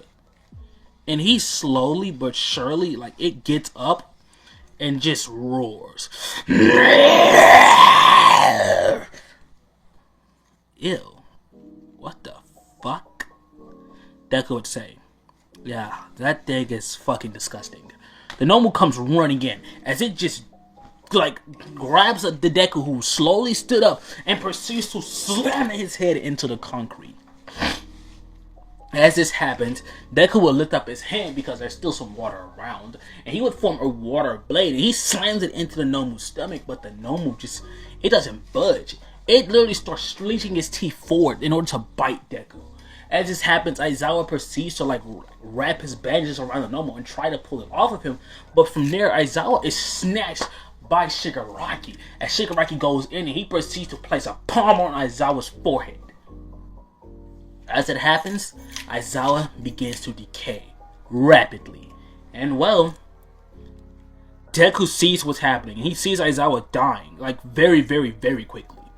And Deku, in a moment of pure instinct, steam poured off of Deku's body as he binged, uppercut the Nomu, zoomed forward, tackled Shigaraki. As Shigaraki begins to laugh as he sees Aizawa bleeding dramatically. Low-key, you know what? I'm gonna take that whole scene back. I'm sorry, but I felt like if Shigaraki would have grabbed Aizawa from the head, he would have died instantly. So we're just gonna say he palmed Aizawa's hand and slowly began to decay his hand. So you know, yeah, his arm. Cause like, if I would have made him fucking decay from the head first, Aizawa would have died immediately. So you know, I'm saying he started with his hand. You know, cause why not? And this leads to Deku still doing what I just said he did, but you know, like off pure instinct alone. As this happens, Deku would stand upward, and he proceeds to start shooting blasts of water towards the Nomu. And the Nomu begins to swat all the waves away before before punching Deku yet again. Deku jumps upward, spins, and goes in for a punch, but the Nomu will catch Deku and slam him onto the ground. Blood begins to pour from Deku's body. And as this happens, the doors to the USJ will explode open. And there will be all the pros. But amongst those pros will be Deku's father. And he sees Deku in a brutally bloody and battered state. And before All Might or any of the heroes can react on time, Hisashi launched forward, immediately forming a gigantic water fist, well, water gauntlet more or less, and binks the Nomu square across the face. And the Nomu is sent flying. As it's sent flying, Hisashi will lift up his hands as a bunch of water swords would shoot forward towards the Nomu, slamming blades all into it. You see Deku bleeding out on the ground as the Nomu is like literally like has a bunch of water sources impaled all throughout its body. Hisashi proceeds to like bend down and pick up Deku, but as that happens, the pros yell, Hisashi! Hisashi proceeds to look out of the corner of his eye, and the Nomu's coming in for a punch, but he would form a water barrier around them. The barrier blocks the Nomu as Hisashi lifts up his hand, and the Nomu is thrown back by the barrier, literally exploding and sends the Nomu flying. Hisashi then proceeds to just turn with a look of just absolute psychoness in his eyes. It's okay, Izuku. It's okay, Izuku. I'm sick of this. Hisashi will step forward, and as soon as he does, a literal wave of water, where water begins to form underneath his feet, right? And he starts zooming, literally, basically skating at rapid speeds. He starts absolutely dominating the Nomu. Although the Nomu's physical strength and its shock absorption is crazy strong, it doesn't matter because Hisashi literally has water powers. You cannot. Shock absorption isn't going to work when you're drowning the entire time you're fighting your opponent. He's drowning it from the inside out, so he shoots water swords. The water swords can pierce through the Nomu, but it can just regenerate. But the issue is the water is still getting inside of its body. Hisashi is literally just handling the Nomu in the most disrespectful ways possible. Plus, Hisashi's water is equivalent to Endeavor's fire. The issue is Hisashi is running out of water. But that's at least running out of water in his suit. Thankfully for him using said water in his suit, he can still manipulate the water even while it's outside of his suit. The issue is, though, it takes a lot more focus to do so. It don't matter because Hisashi's Hisashi, and he's putting these hands on a Nomu. Not only is Hisashi's water stupidly powerful, but his water can also enter a semi-solid state. So basically, he can control the density of his water, and not only control the density of it, he can make his water basically everything Deku can do, Hisashi can do, but currently Hisashi is stronger. And he's more experienced. So anything I made Deku be able to do, aside from teleporting, turning into water, and what I'm going to make Deku be capable of doing, and except for the steam thing as well, because Hisashi just can't do that. But aside from the things I'm going to have him be capable of doing later on, everything that Deku could do in the beginning, Hisashi's going to be able to do the entire series. And I may give him new powers every once in a while, but nothing really crazy. Hisashi ends up dunking a punch from Nomu as he would form a water spear, and he starts just absolutely destroying the Nomu, slicing his arms, its fingers, its legs off. Hisashi's embarrassing it. And as he goes in, he's thinking about it, Shigaraki says he killed a kid. And as this is said, Hisashi would turn at Shigaraki, and the Nomu literally jumps over Hisashi and goes to finish off Deku. And as soon as that happens, Hisashi shoots water chains that wrap around said Nomu, and with no hesitation, he grabs that water spear. Using said chains, he reels the Nomu in forward towards him and slams the spear into the Nomu's brain. Instantly, the spear proceeds to explode afterwards. And Hisashi looks onward with a look of just pure darkness in his eyes. No one hurts my family. He would say, just so coldly. And Shigaraki's like, whoa, Hydro, you're a fucking badass. And Hisashi just turns. You're next, he would say so bluntly. I'm next, huh? You'll have to catch me first. And Shigaraki proceeds to walk through a portal and dip. With Shigaraki gone, and all the villains have been taken care of by the other pros, well, the UAJ attack is now over. Deku is now rushed to the hospital. Now guys, like I said, Deku is the most powerful in his family. He's the most powerful child. The most powerful in his family is still going to be Hisashi. For now. Well, really, Hisashi lost that position a couple minutes ago, but you'll understand sooner or later what I meant by that. But, with Hisashi being the one who is primarily the most powerful in their family, that's the reason why he was able to absolutely just obliterate the Nomu. That's also the reason why Hisashi is able to make his water explode. Deku's able to do so. Well, actually, Deku is able to do so. He's able to release his water out in explosions, but he can't make his water just splat, just boom, like Hisashi can. And that's going to be an ability that Hisashi has that Deku will have to learn over time. And when Hisashi makes that bitch blow up, that bitch is genuinely blowing up. Like, it's literally exploding. The only difference is it's not going to have fire, but instead it's going to be water. But it has the impact and the pressure and the power that an explosion has. Hisashi's that nigga. Anyways, time skip, baby. You see Deku. Deku Memeku Kakeku. Chillaxing. Taking it easy, man. What the fuck am I talking about? You see Deku sitting there. As he's sitting in his hospital bed, Hisashi would enter. Are you okay? Am I okay? Am I okay? Deku proceeds to ask him, why do you think I would be okay right now? I failed. I lost. I couldn't protect everyone. I couldn't do the one thing that I've been good at my entire life. I fucking lost. I couldn't win. I couldn't beat that thing, and you're asking me if I'm okay? No, I'm not okay. Everyone could have died. If you wouldn't have showed up on time, I would have died. I'm not okay. I feel like I'm pathetic. Hisashi would tell him that he's not pathetic. He's the future of their family. And he has to understand, he has more potential than he does. Way more potential. Right now, the only thing that's holding Deku back, actually nothing is. Nothing is holding Deku back, okay? He's just young. His quirk isn't fully developed. He has to understand it. His quirk doesn't fully develop until it absolutely needs to. Except, so my death wasn't something to trigger it? How do you don't know that? I mean, after all, you produced steam and controlled it. This caused Deku to look at him confused. What are you talking about?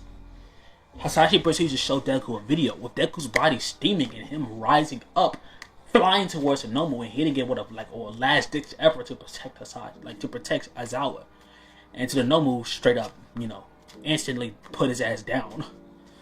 But Deku sees it, he's like, but that I don't know how I did that. Doesn't matter, kid. You have 2 weeks off from school. We're training. You're gonna learn how to do that, man. I'm gonna show you how to make a hydro bomb next. With that being said, that's what Deku and Hisashi would do for the next 2 weeks. Now, when Deku returned back to school, Aizawa ends up telling him they had to get ready because the UA Sports Festival is coming up. But the class notices that Deku is noticeably different. Okay, he's off. Everyone notices that, including Aizawa, All Might. And as this happens, All Might calls Deku into his office. Now, Deku enters the office of All Might, and All Might would tell him to sit down. Listen, Izuku. Time skip. So your quirk isn't your quirk. Interesting. I don't know. I would accept, but I want to be a hero with my own power. I don't want to have to rely on your power. So, honestly, no. It's caused All Might to look at Deku confused. Izuku, what I've seen so far, you're the best pick. Sure, you have a little attitude, but I mean, I feel like it's better in order to put people in their place every once in a while. I'm saying this because I'm not sure if I said he wasn't going to get one for all. And if I did say that, I changed my goddamn mind. As All Might would tell Deku, just think about it. And Deku proceeds to walk off. With Deku walking off, he begins to think. Hisashi's powerful. He's the most powerful in that family, but he's only the number 3 pro hero. And that's only in Japan. If nationwide heroes were a thing, Hisashi would be at bottom of the top 20s. This causes Deku to stop, turn around and walk back into the office and says, never mind, he wants the quirk. And as this happens, All Might explains that he gotta eat his hair. The fuck? Deku would say, fuck? Kitty fuckity fuckity no.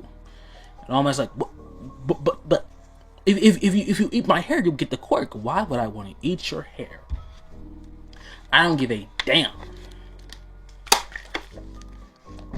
Young Midoriya, it's the only way. Exchanging DNA is the only way, correct? All Might would nod. Okay, then we're just gonna do this the easy way. Deku slices, his hand just slices open, and he proceeds to slice open All Might. Well, from there, they go shake hands. And they just awkwardly held hands for a minute until Deku let go. Okay, transferred. With this being said, Deku then proceeds to go home. With Deku going home, he goes back into his backyard, which is, by the way, a fucking, a humongous lake, okay? His backyard is dead as a lake. Actually, their whole house is surrounded by a lake. So when Deku goes into, his backyard, he begins to train, because Deku trains 24/7. He actually matter of fact, he woke up 3 hours early to go train.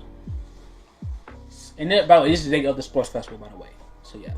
Deku goes into his backyard and proceeds to lift up his hand to lift up the water, or to see how much of the water he can rise.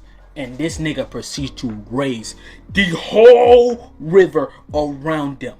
And with their house being the only thing remaining dry in the center, he just pulled a Moses. And when Deku sees that, his eyes would widen in absolute shock.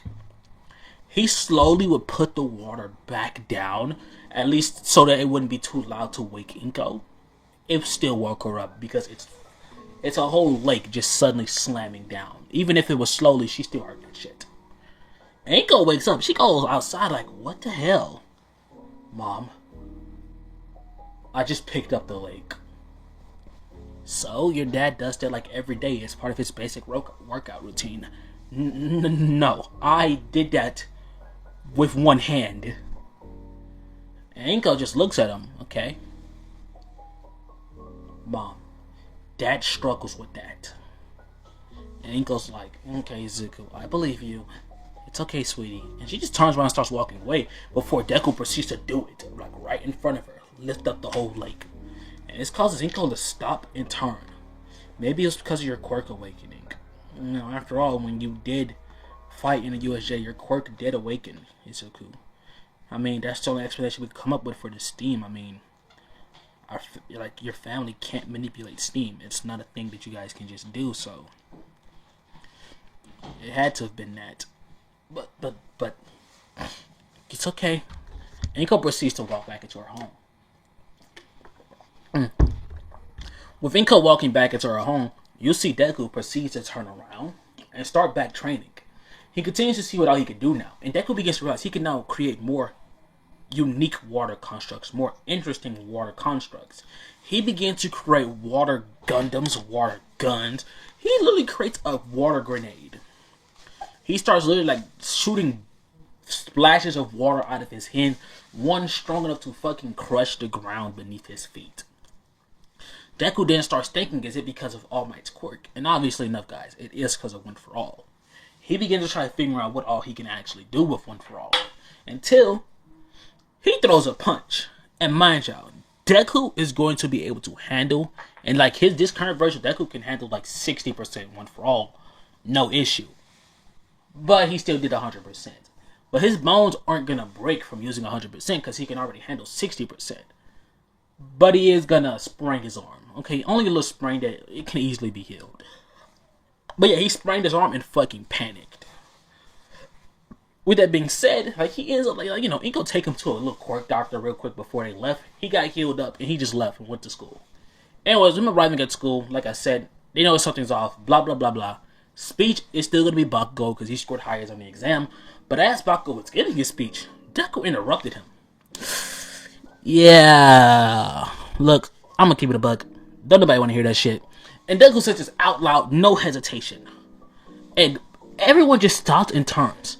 Kazuki Bakugo, you may have scored highest on the entrance exam, but let's not forget that you do not represent Class 1A, as you are not the strongest within Class 1A. I am.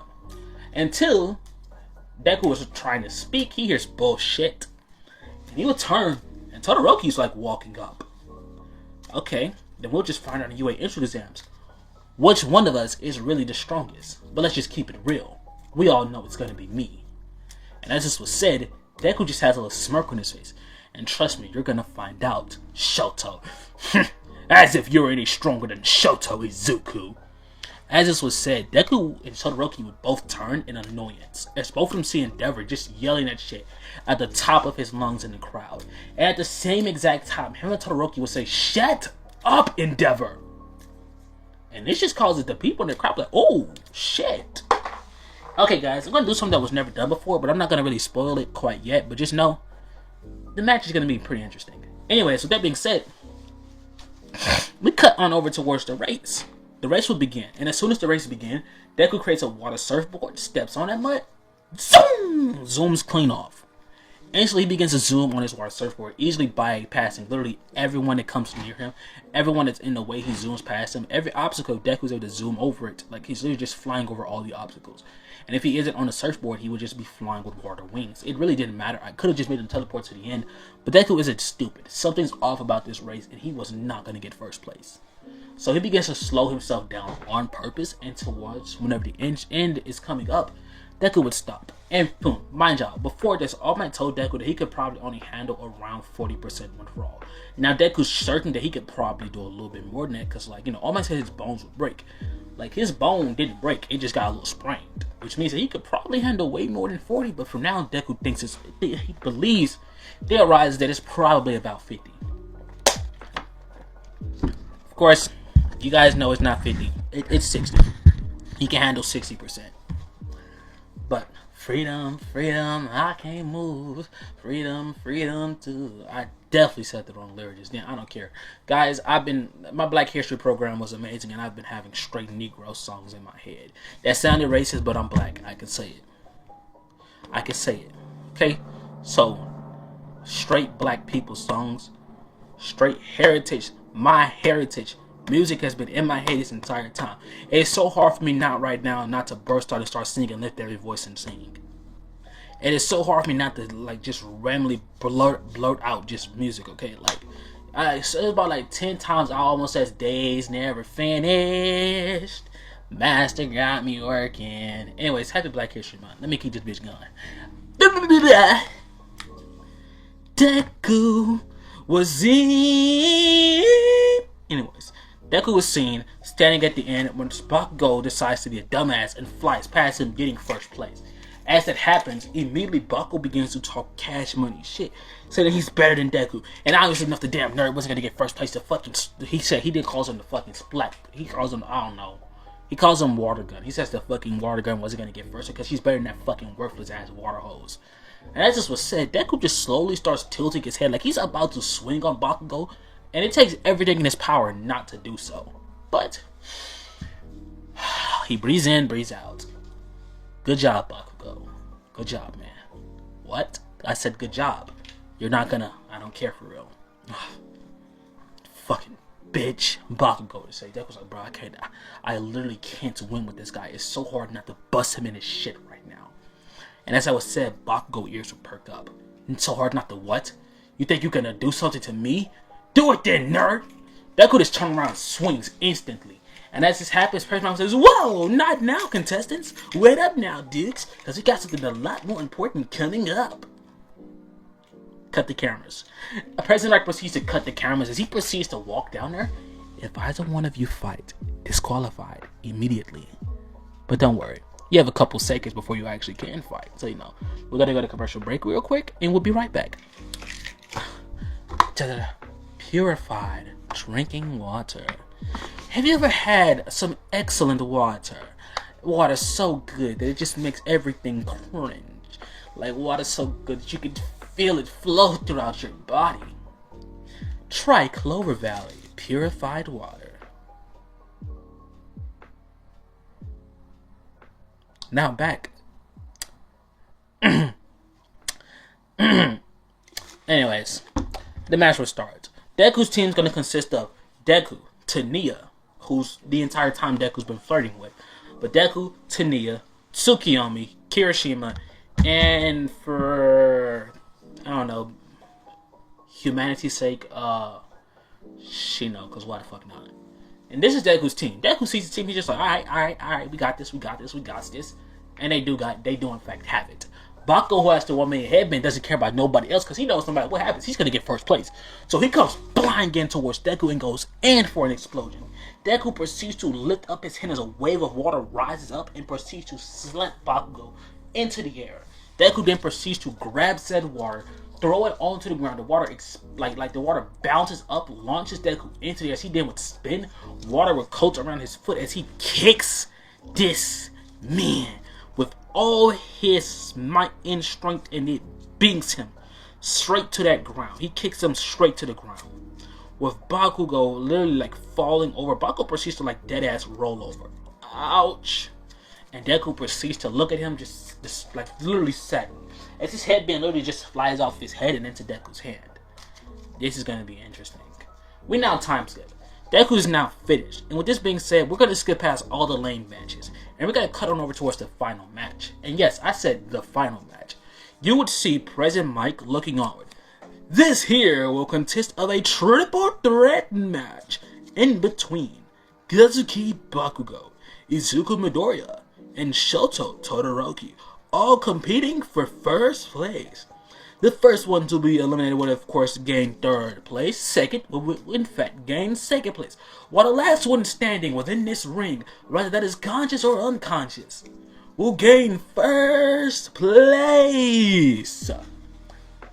Please be prepared. This one's gonna be a big one. Where the hell is Cementos? We need this dude out here right now because this shit is finna get funky.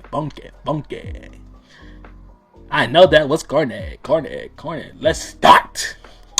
The match would start, and Bakugo and Todoroki at the same time would shoot Bakugo would shoot an explosion, and Todoroki would shoot a wave of ice.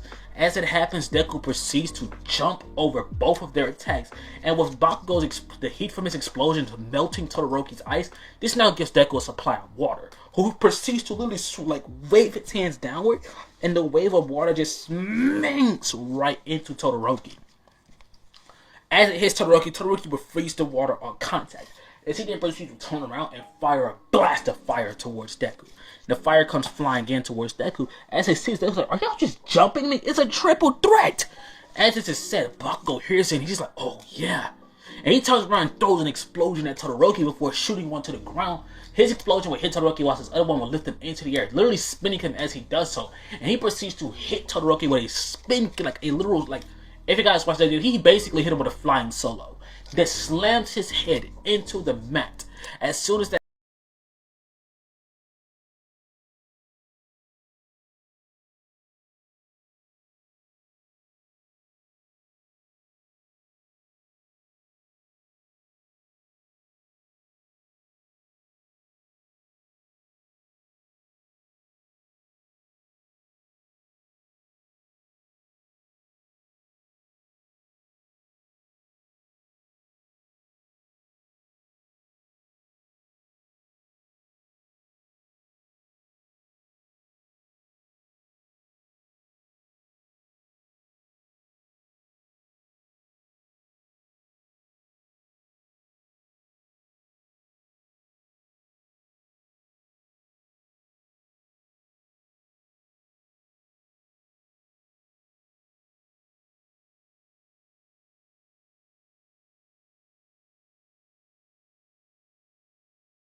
off now. With Deku, Bakugo, Todoroki all going in for a direct punch on each other, Deku would instantly turn his full body into straight steam as he flies right through Todoroki's attack, and Todoroki's ice kick ends up slamming into Bakugo's face as Bakugo's explosion shot right through Deku's water, and boom, Deku then proceeds to turn around mid-air, revert back into his humanoid form, and shoot off bullets of water towards both of them. Todoroki ends up creating an ice shield before blasting a blast of flame towards Bakugo. Bakugo then would use an explosion to launch himself out of the way, but he's still smacked by Todoroki's flame as Deku's water blast would shoot right through Todoroki's ice wall, immediately sending both of them flying towards the ground. Deku then would land as he would look on with a serious look as water tendrils begin to spawn out of his back. Todoroki then will step forward and shoot off a massive wave of ice as Deku will immediately begin to use his tendrils almost like Kaneki would use his Kanegiri. I think that's what it's called. But anyways, he would use it just like that. As it begins to rapidly chip off pieces of the ice at supersonic speed, it begins to go faster and faster and faster. And Todoroki could swear that he sees lightning coming off of it. As he begins to do so, Deku would yell. As instantaneously, he ends up completely chipping off Todoroki's entire ice wave before wrapping the water around Todoroki and launching himself forward towards him. As he's launched forward towards Todoroki, he ends up literally launching him into the air, jumping upward as he would spin and slam his tendrils into Todoroki, sending him flying towards the ground. Bakugo ends up getting upward as he launches himself towards Deku, but Deku will proceed to create a water barrier in between the two of them that launches Bakugo back as Deku pushes the barrier outward. Bakugo then would launch himself forward towards Todoroki, as Todoroki would send off an ice wave towards Bakugo. Bakugo explodes through it before going in and throwing an explosion point blank range Todoroki's face. Todoroki would duck and hit Bakugo with a mean uppercut, a flaming one at that towards the face. Bakugo is tumbled back a bit as he looks upward and says, "Shut up and die!" as he would immediately unleash a huge explosion before exploding upward and upward, spinning rapidly. Hollister impact! As Todoroki and Deku both begin to see that he's about to do some type of special move, they can tell. Todoroki then proceeds to do the same exact move that he did in the original timeline. I have no idea what the fuck it's called. But you know that move where he combines his fire and ice and just unleashed that massive boom they did towards Deku in the original timeline? Yeah, pretty much that. And Deku decides he might as well show off his other quirk now. He showed it off slightly, but now he really finna show off. Detroit Smash! As all three of them would fire off massively destructive, powerful moves, Cementos tried to save the ring, but it doesn't matter. This is a three-way destructive blast. He ain't saving shit. Whenever the dust is cleared, there's only one person left standing on the ring. And that person is Todoroki. What? You may be thinking, yes, I made the only person standing on the ring Todoroki, but let there be no damn bullshit. Deku is absolutely stronger. He would absolutely win. The only reason as to why I made Todoroki be the last one standing is out of pure luck. And mind you, he's not standing. There's just a small portion of the ring that wasn't destroyed, and he just so happens to be laying down on the other part, whilst Deku and Bakugo were both laid down where the ring was destroyed at. Therefore, they technically qualify as outside of the ring because the ring got smaller, and now the only piece of the ring that remains was the piece that Todoroki was standing on. So he won out of luck, and both Deku and Bakugo ended up having second place, while Tsukiyomi had third place and Todoroki had first place. And this causes Endeavor to start ranting, and he's just talking crazy. That's why your son's a bitch. That's why you're weak. That's why you ain't shit. Hisashi! And it just causes Deku's dad to look towards Cementos. And that's whenever he looked towards President Mike, and he begins to make a call. Wait a minute, folks, before everybody leaves. We're going to be having one final match to determine who would be the number 2 pro hero. Dun dun dun dun. In between Hisashi Midoriya and Enji Todoroki. As Deku hears this, and everyone hears, like, I'm sorry, what? And Endeavor's like, huh? Hisashi proceeds to walk into that ring. And as he walked into that ring, a water staff would form within his hand. Step down, Enji, unless you're afraid, Hisashi would say. As he says this, Endeavor would fly down to that ring. Boom! About damn time! Hisashi begins to laugh before saying, "Hey, this match, children should not be allowed to watch," he would say calmly. So if you are a child watching at home, please step away from the TV, even though I know you're not going to. But if you are a parent with children, I really suggest you pull them away or leave right now. If you thought what the kids were doing was brutal, was crazy, was insane, today we spill blood, Hisashi would say. As he says this with such a dark look in his eye, Endeavor will tilt his head. Are you upset? You mad cause you a bitch? Am I mad cause I'm a bitch? Bet. Hisashi beats his Endeavor and brings him square across the face with his water pole and sends him flying. Endeavor stands up absolutely stunned because at first, Hisashi couldn't even be within a certain vicinity of him because of his flames. Endeavor looks forward before throwing a huge fireball towards Hisashi, who just lifted up his hand and the fireball will be blocked and immediately dispersed with a wave of water. Pathetic. You really thought you could do something? Hisashi launches himself upwards into the air, spinning his pole, and then he proceeds to hit Endeavor with a mean 3-piece. Smack, smack, smack. Boom. As he proceeds to literally like puddle away, like he literally Hisashi learned, well, you know what, matter of fact, he proceeds to slide underneath Endeavor.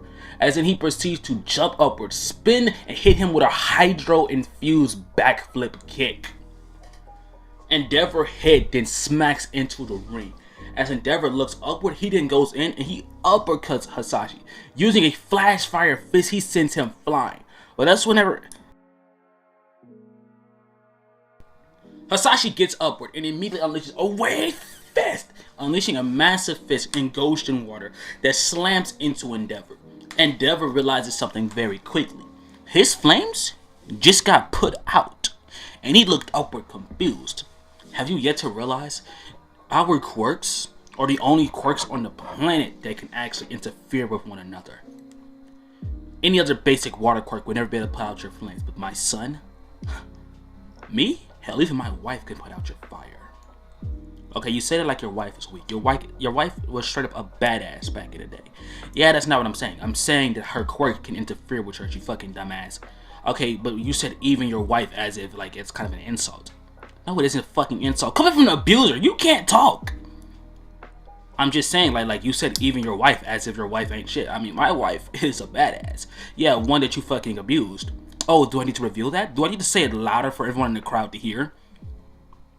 Alright, now you got that. Alright, that's what I thought.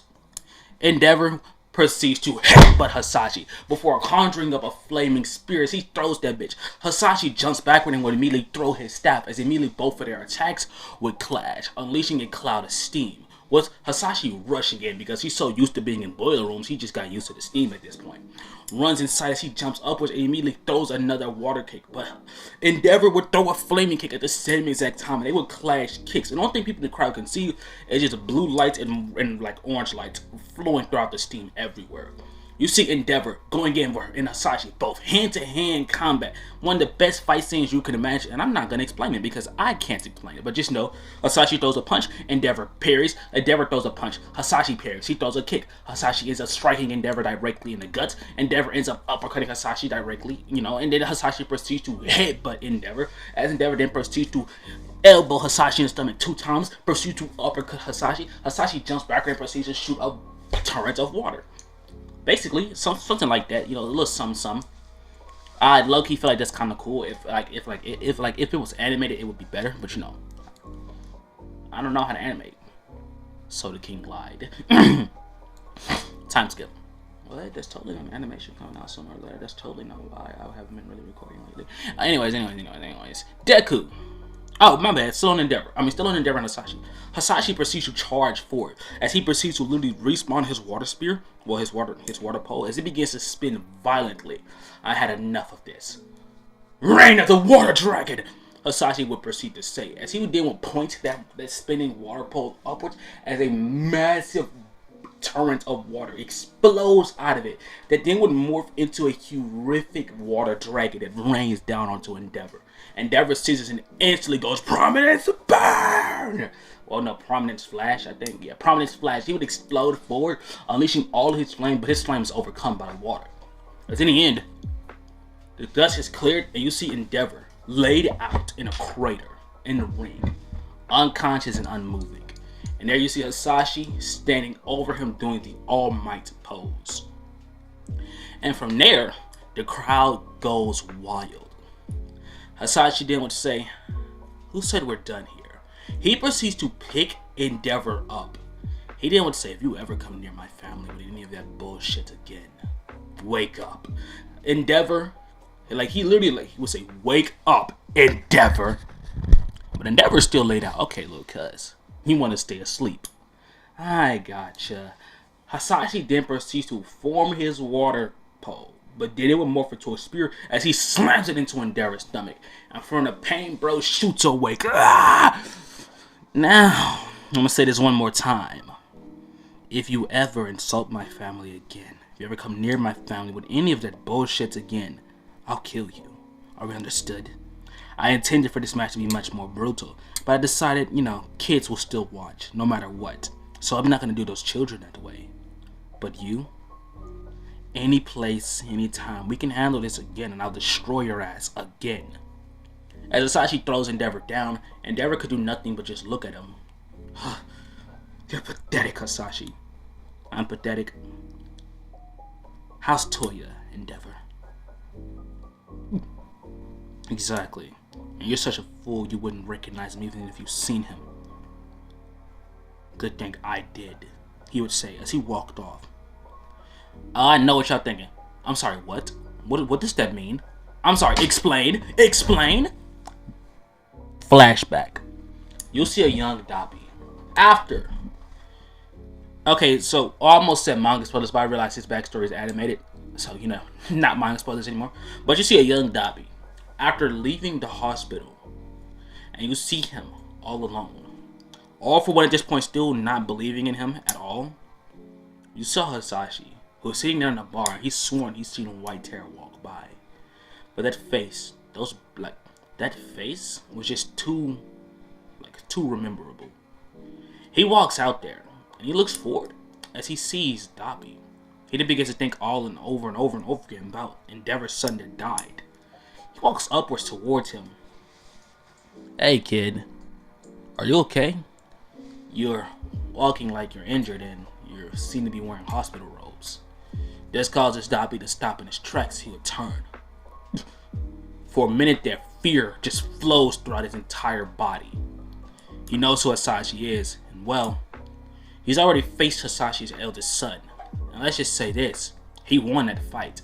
But he knows for a fact that Hisashi's other kids will destroy him. Oh yeah, I know I probably said that Hisashi didn't have any other kids, but Hisashi's gonna have other kids.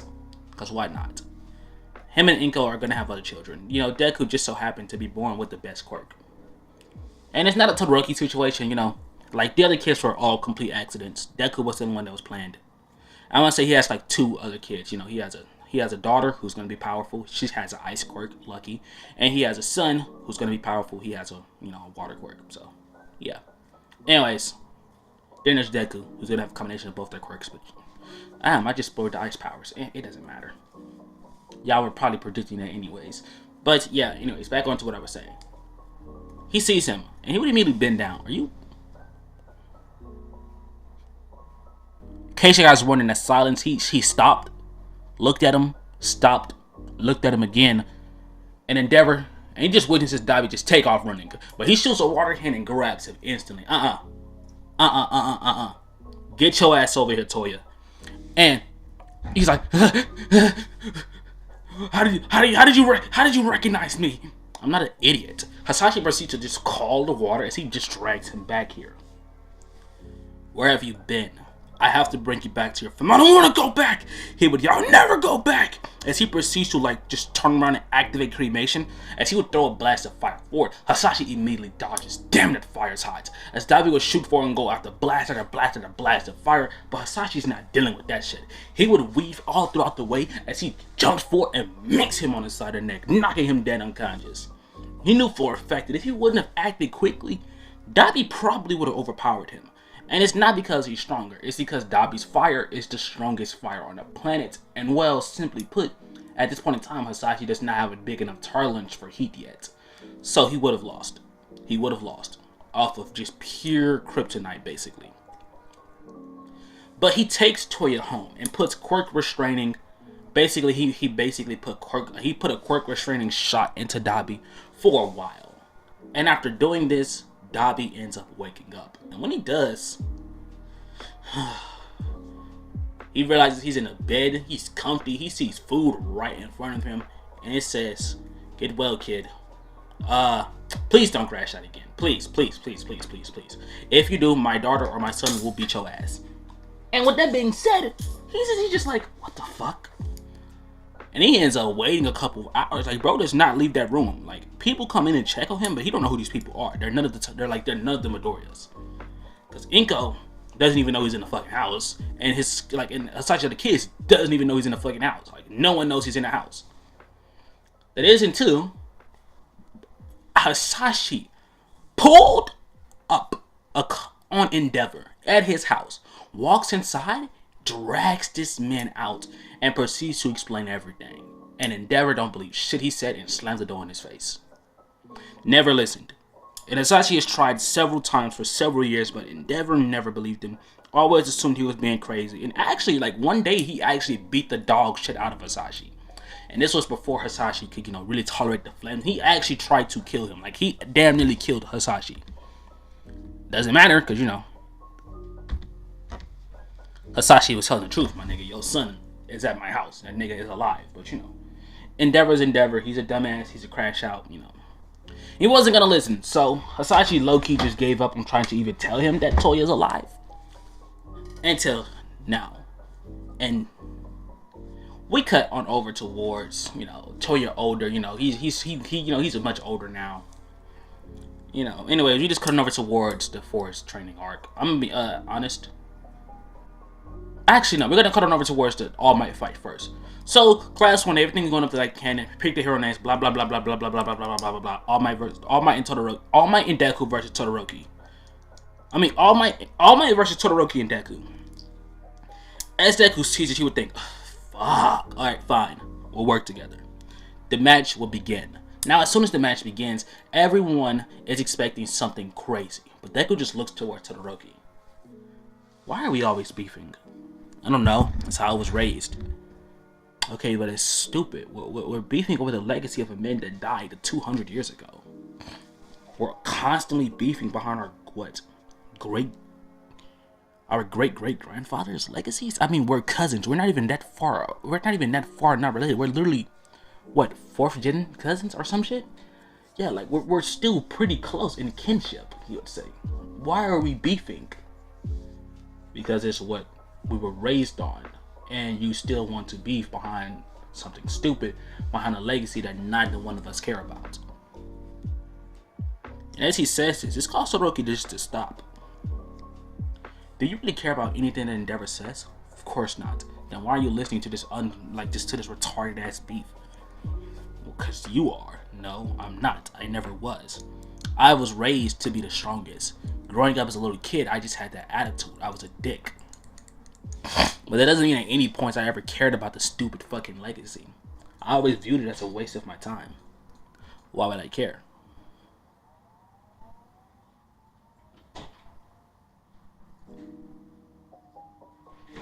There we go. Sorry guys for the random moment of silence. People just can't stay in the room. Anyways. As this was said, Deku would say, Al, stop wasting each other's time beefing behind some dumb shit. How about we actually work together for once? Deal.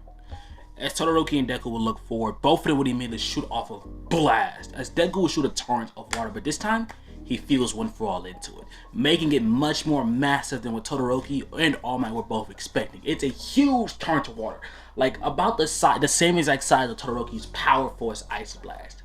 And well, their ice ends up, Todoroki's ice ends up mixing into Deku's water. So plus the water, the ice, and one for all, it transforms into a massive ice beam.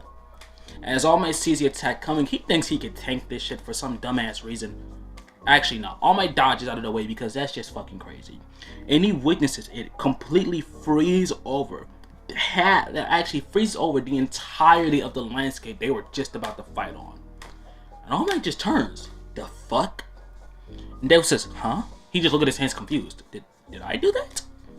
Todoroki will say, likely was the mixture of our quirks. That's actually fucking crazy. That's like my second time doing some ice shit. The first time was whenever me and my babe, my fire shit, my la mama.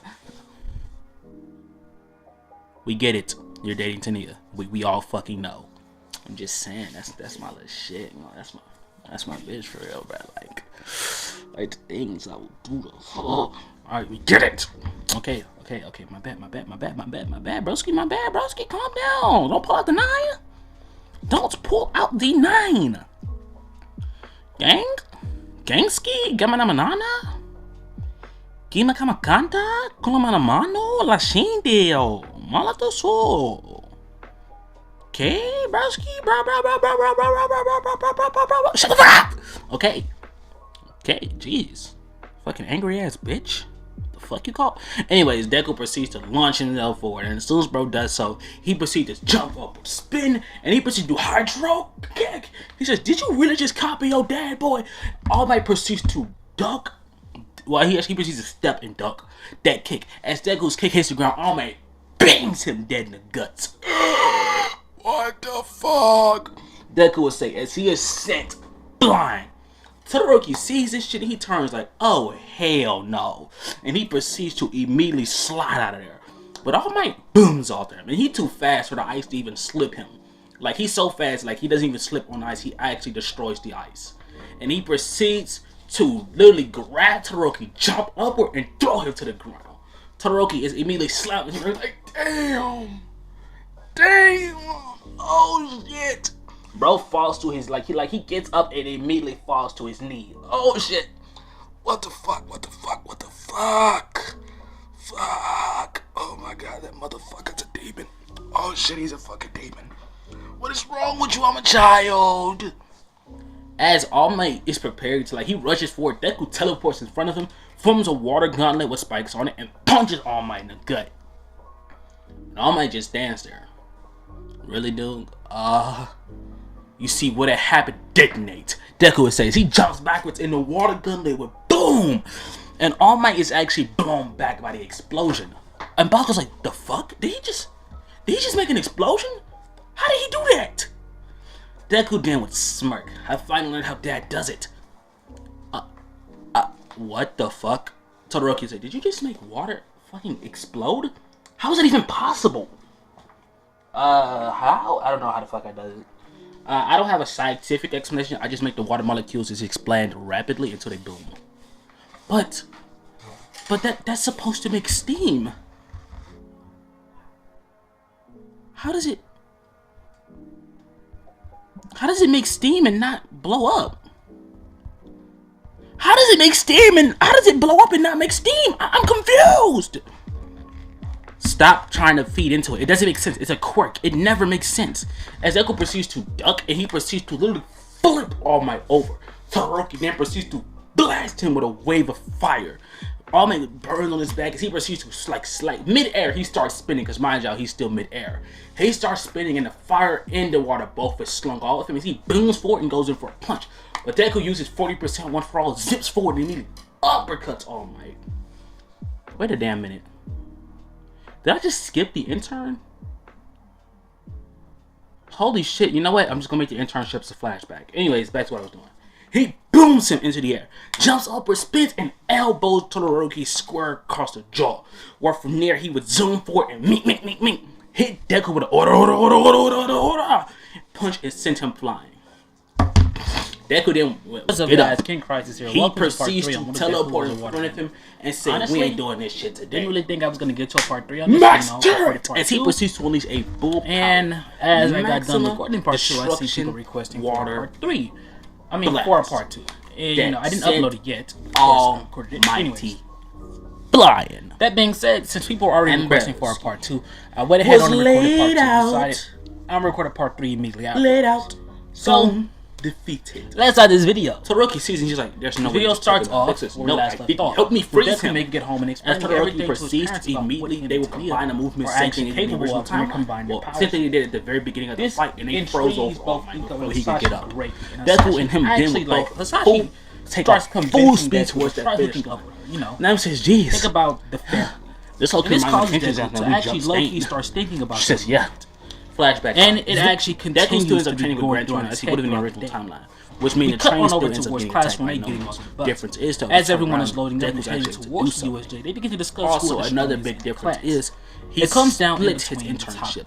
50% in between Hisashi, obviously at the very in top between is Deku, which means that Deku has shown to be the most powerful in the class, like pure power wise. 50% with Hisashi, 50% with Grand Toya. Pure power is Todoroki. Because Todoroki has just demonstrated something absolutely insane shit. Whenever Ida ends up getting attacked, number 2 Stain is Todoroki, like normal, because doesn't say bullshit. just Native is still on the ground about to but die. it seems Deku has Deku still swoops in, and when he swoops and in, more or less they do snatches, believe that if they were to get into a fight, Deku would probably win because literally snapping his finger as that piece of water in Native would vanish. And they believe that Deku was able to break it. Stain sees it, he's like, who are you?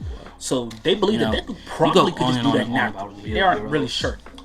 But they've seen Deku manipulate ice. And I don't know what's wrong with you to make you believe that you're some type of hero. You're a monster. And since they are aware of the fact that he can do so, they're not really certain on this matter. Stain tilts his head. Then, who the fuck number 3 are you? Is Toya. They've seen her perform some very interesting and unique moves, combo moves with Deku, and pretty cool techniques when it comes down to when Quirk was fighting Yomi. After what he did, 4 is Bakugo. They've seen children's action exams. I'm pissed. Just to get moved Number 4 is Tsukiyomi. No real hero. This causes Bakugo in the back to just start rambling. He says, "No one." You think Endeavor deserves to be the number 2 real hero? That feather isn't stronger than me. He's no real hero. Yes, he is. Better than your replied the whole class. Instance as he says those words, Deku balls up his fist in it. Grow up. Okay. As they say this, Deku did start ranting. That's Bakugo's ranting. No one starting his location on. No one is listening to Bakugo. Rush for it. They just activated one for all at 45%. With no one paying attention to Bakugo, just makes him. And to be completely honest, more. He starts going off even worse now that really like there's really not much to really say. He's beating. This causes Deku to just start laughing. Though. This is entertaining. He's punching Stain so hard, and Stain is explosive bastard upset that he's not one of the strongest. How much would have bet I would have fight that bird? I would win. He's not mad, but like everything he just want to put Stain in his place. Everything in your bank account. And Stain uses to his advantage. Everything in my really banged up. As Deku says, gets about and Bakugo looks at Tsukiyomi and stop Stain, slash Deku's slices Tsukiyomi would just nod his head. Deku would immediately look at him confused. He goes in for a punch, but Stain put the blade to his arm. At this point in the story, Tsukiyomi Deku just stops. What you doing? Sports festival, you attack Bakugo destroys, but this current point, Tsukiyomi would beat his ass. Anyways, we cut on over towards them inside of the USJ. From here, things play out similarly to this they did in the original time. Except for when Quirk arrives, Deku tries to attack along with Bakugo and Kirishima. But of course, way worse. That's still out teleported away. Pop his. But here's a major issue. As he does some weird back stretch, he stretches his Deku was teleported. He didn't walk into towards the water zone. Cuts his leg open a little They bit set further themselves the and fuck up. Okay, this is the biggest setup they could have possibly done to themselves. He licks the knife. Because with Deku being teleported into a huge, and we don't know how big the water zone actually is. How did you even figure that out? I'm just gonna say like a fucking scrumptious. What do you mean you didn't? How do you know you could do that? Like I said several times, hospital. If Deku is submerged or surrounded or in any area where a large source of water is at, he becomes stronger. What? Like way stronger. And not only is Deku submerged in water, but he's obviously enough around a huge body of water. Anyways, and Deku will close his eyes underneath that water as he would breathe in. Your blood delicious. Breathe out. And as he was talking, as suddenly the water begins to move at much rapid speed underneath the water. Deku begins to slowly but surely. And as Deku says, Stain starts slicing through that ice. He turns around, like where all looks into it. He says, water is like Deku would eat at the same exact time. Like when the water is like Todoroki spinning really fast, and attack as he jumps upwards and throws a flaming punch, but immediately a full-fledged fight. Like literally starts creating a humongous tornado. As it begins to swirl at rapid too strong and speed, too Deku fast, begins to literally cinch throughout the water. Hands on him. If there's anyone in this time, he's good at hand-to-hand combat. Of course, he's not great at it. He snatches him up real quick and jumps out of the water. So Stain is beating his to stick his hand out as he has water wings holding him up and holding Tsukiyomi. And this is Todoroki deciding, my bad, whilst having water hands held to I literally cannot do this. So he pointed his hand downward and snapped his fingers. I don't know what to do here. Everyone was in that water. Suddenly, we're all destroyed. Recitro burns! All knocked off. And Stain turns around and sees Ida right from the ground. Bangs him. The huge body of water just floating behind Deku as he flies you can move again. With Tsuyu and Mineta being put into a safe space, Deku will create a water bubble around it. As saying that this since happens, the Todoroki ends up freezing, like staying over. Is pretty good on him. He looks towards Mineta with just no shame in himself. But dragon kicks. You cannot know what a dragon kick is. It's that flying kick Luke stay in the damn bubble and kicks Stain straight out of the ice. You're right. Completely destroying the ice and fucking Stain up in a process. Wouldn't have said that about him. Stain is so laid out. I can't even. Mineta could do nothing but sit there quiet. Of course. Yes, he fucked. What else would he wouldn't have? I mean, let's just be realistic. If he so like, what would describe how badly he's messed up? Through a fucking ball. It's that bad. Yeah, no. He had him messed up. Inside of Deku's bubble until Deku's able to take care of it. I'm sorry, that was so lame. But anyways.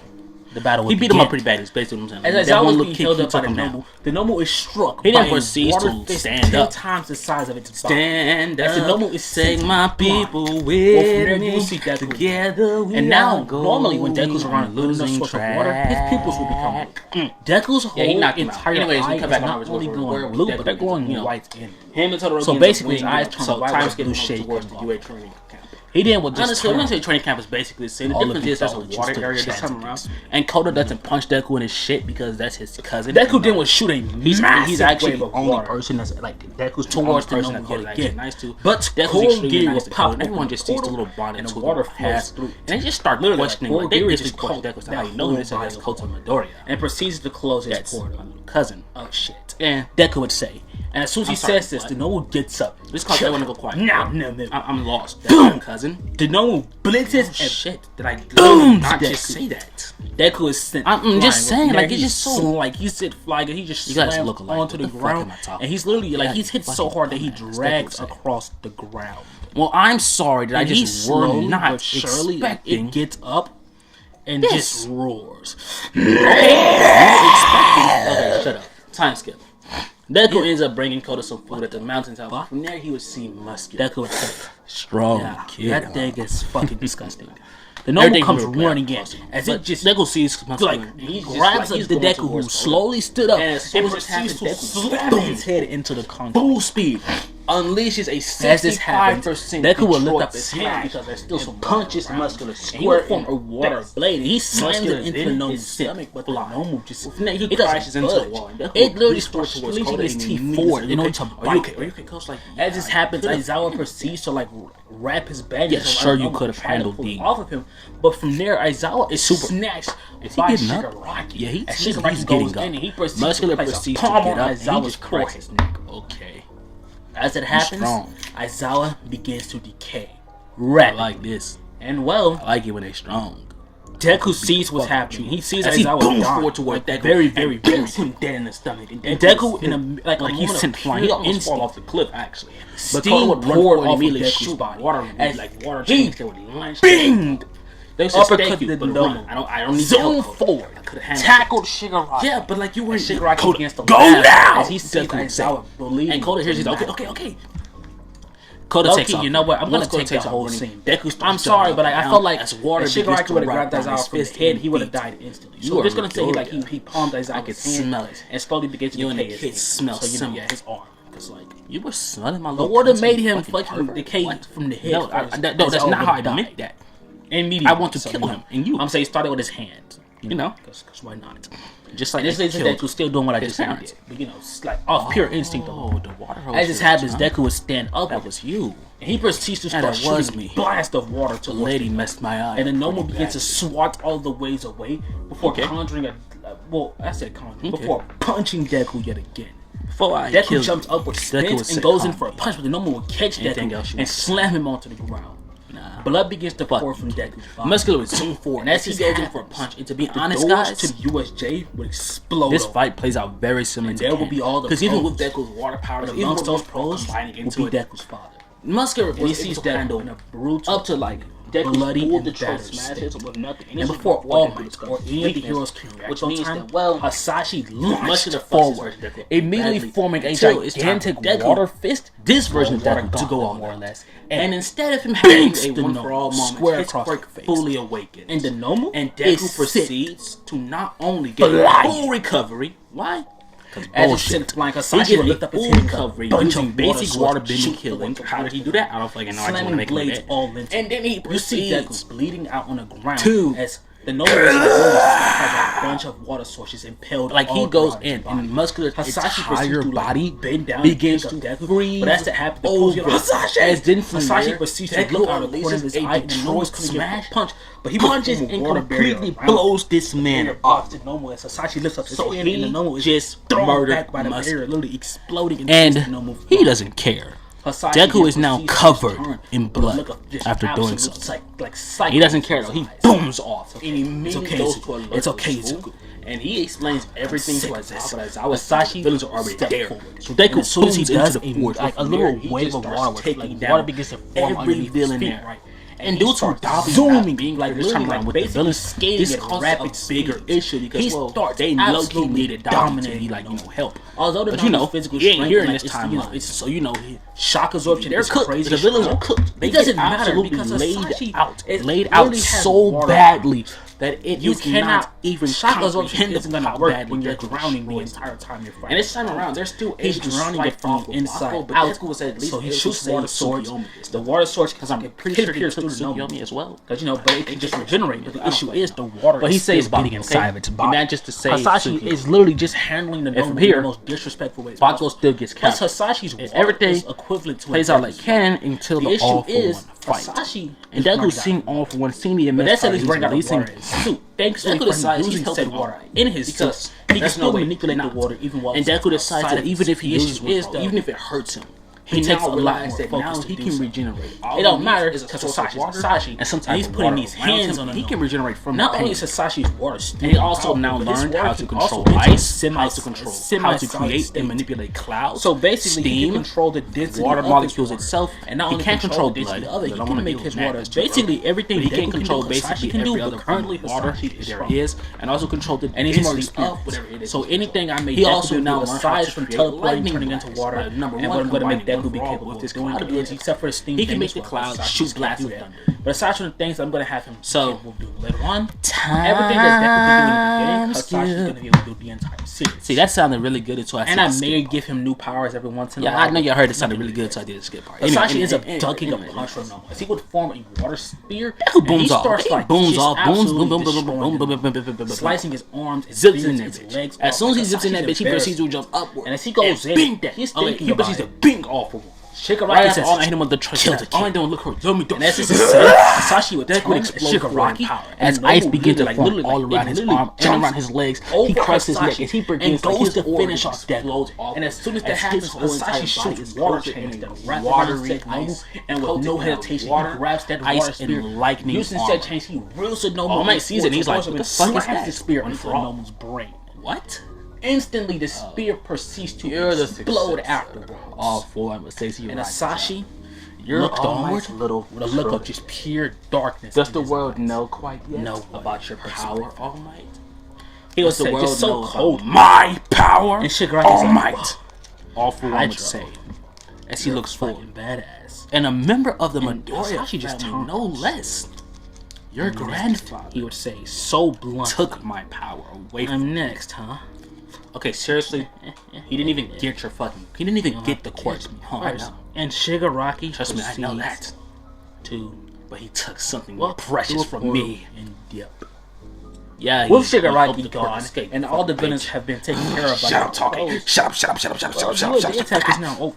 Deku is now. Is he good? Deku was saying. Now, guys, like I said, Deku is the most powerful in his family. He's the most powerful child. I don't think the most powerful in his family is still going to be Hisashi. As Deku would say, Deku would now freeze up as he enters the. Well, really, Hisashi lost that position from years ago, but you understand differently what I meant by that. Because why not? But Hisashi been the one who is primarily the most powerful in their family. I don't know if the Veggies were. That's the reason why he was absolutely just obliterated. That's also the reason why Hisashi's able to make his water. Every user would explain to Deku. Deku's able to do so. Explain how. Well, he has access to all of them. He's able to release his water out. Well, Deku learning this. Oh, it's over. Water. He proceeds to re-enter the real world. Just as Deku just starts laughing and jumping up and down. And that's gonna mean the ability that Hisashi has. That Deku he big mad. Deku would say, and he's still make that bitch blow up. That bitch down.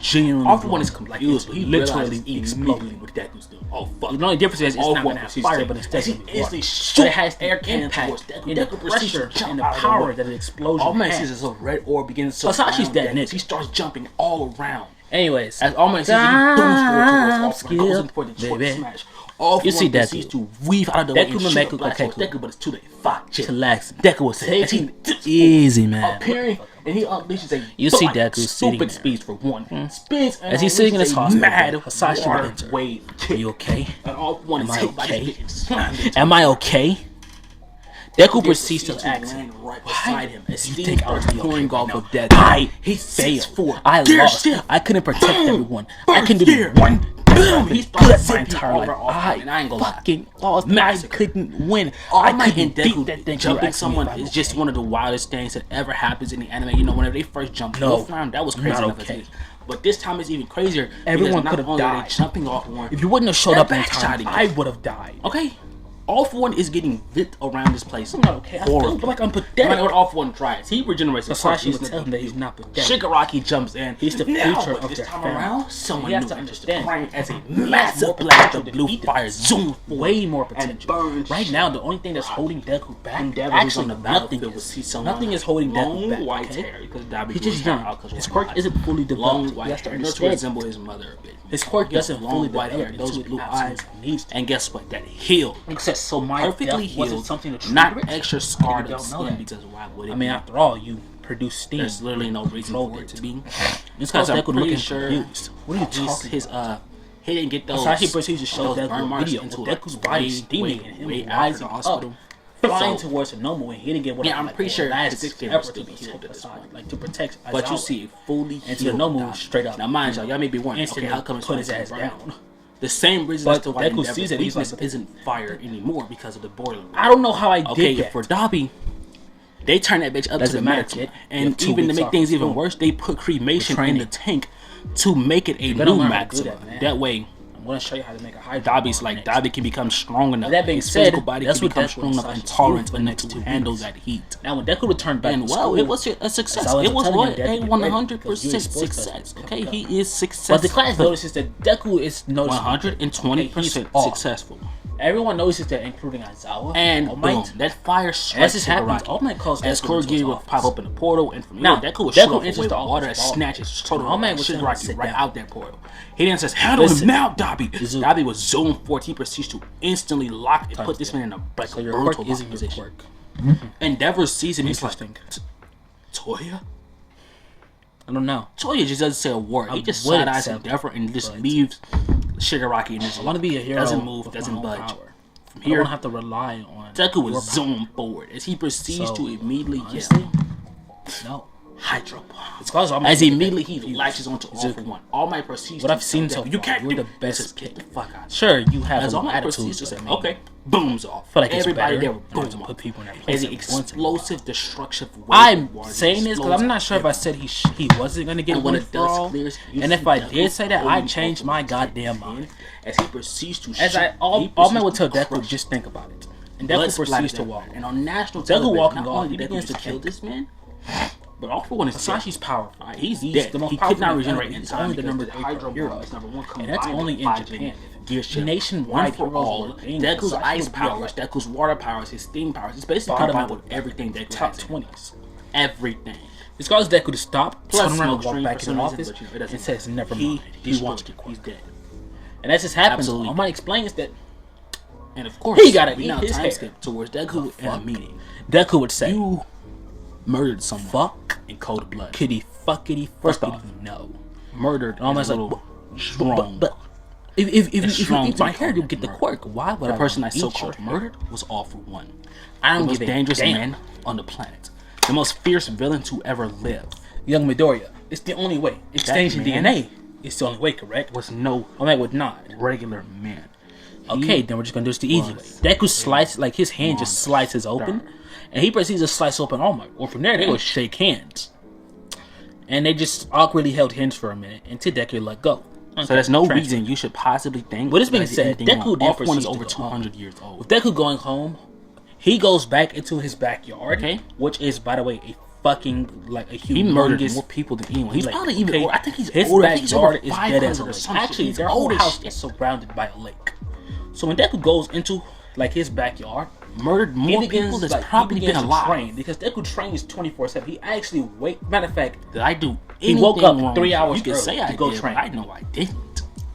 And then, by the way, this is the other. I got rid of a problem. So yeah, Deku goes into his backyard. You're welcome. And proceeds to lift up his hand. And Deku proceeds to lift up the water, or to like see how much. You think you're done here? You still killed someone. That makes you know better than him. How does that make you know? The whole river around. Please explain to me how their that house makes me being the only thing remaining dry. Last time I checked, he just pulled up more Moses. than everyone on this planet. And when Deku sees that, last time I checked, eyes took out a fundamental absolute a problem to nature itself. He slowly would put the water back down. If you think at least so that it wouldn't be too loud to wake Inko, it still woke her up. Now, because can I leave? It's a whole lake just suddenly slamming down. Even if it was slowly, she still heard that shit. No, you can't leave. Inko wakes up. She goes outside like Deku just walks out. And he walks out. Mom. And whenever they try to go approach Deku or Hisashi, I just picked up the oh hell no.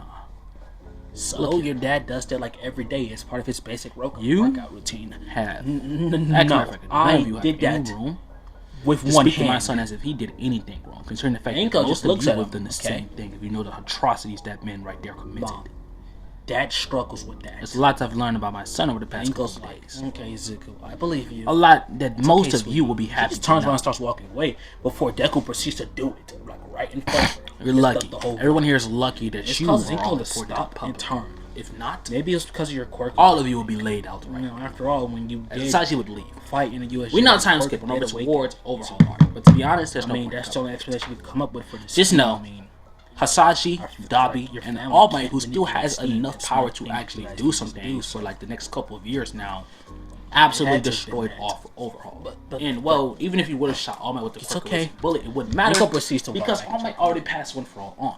And yeah. So just know that they were Inko walking back into her home. You'll see Deku proceeds to turn around. Honestly, guys, start back training.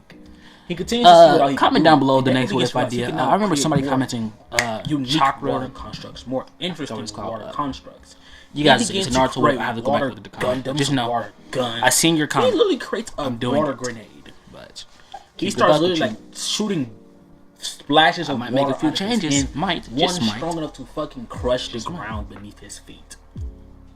Deku then starts thinking, is it because of All Might's quirk? And obviously no, guys. Just one more time. One for all. There it is. He begins to try to figure out what all he can actually do with one for all. I got it. I'm gonna work with it. He throws a punch.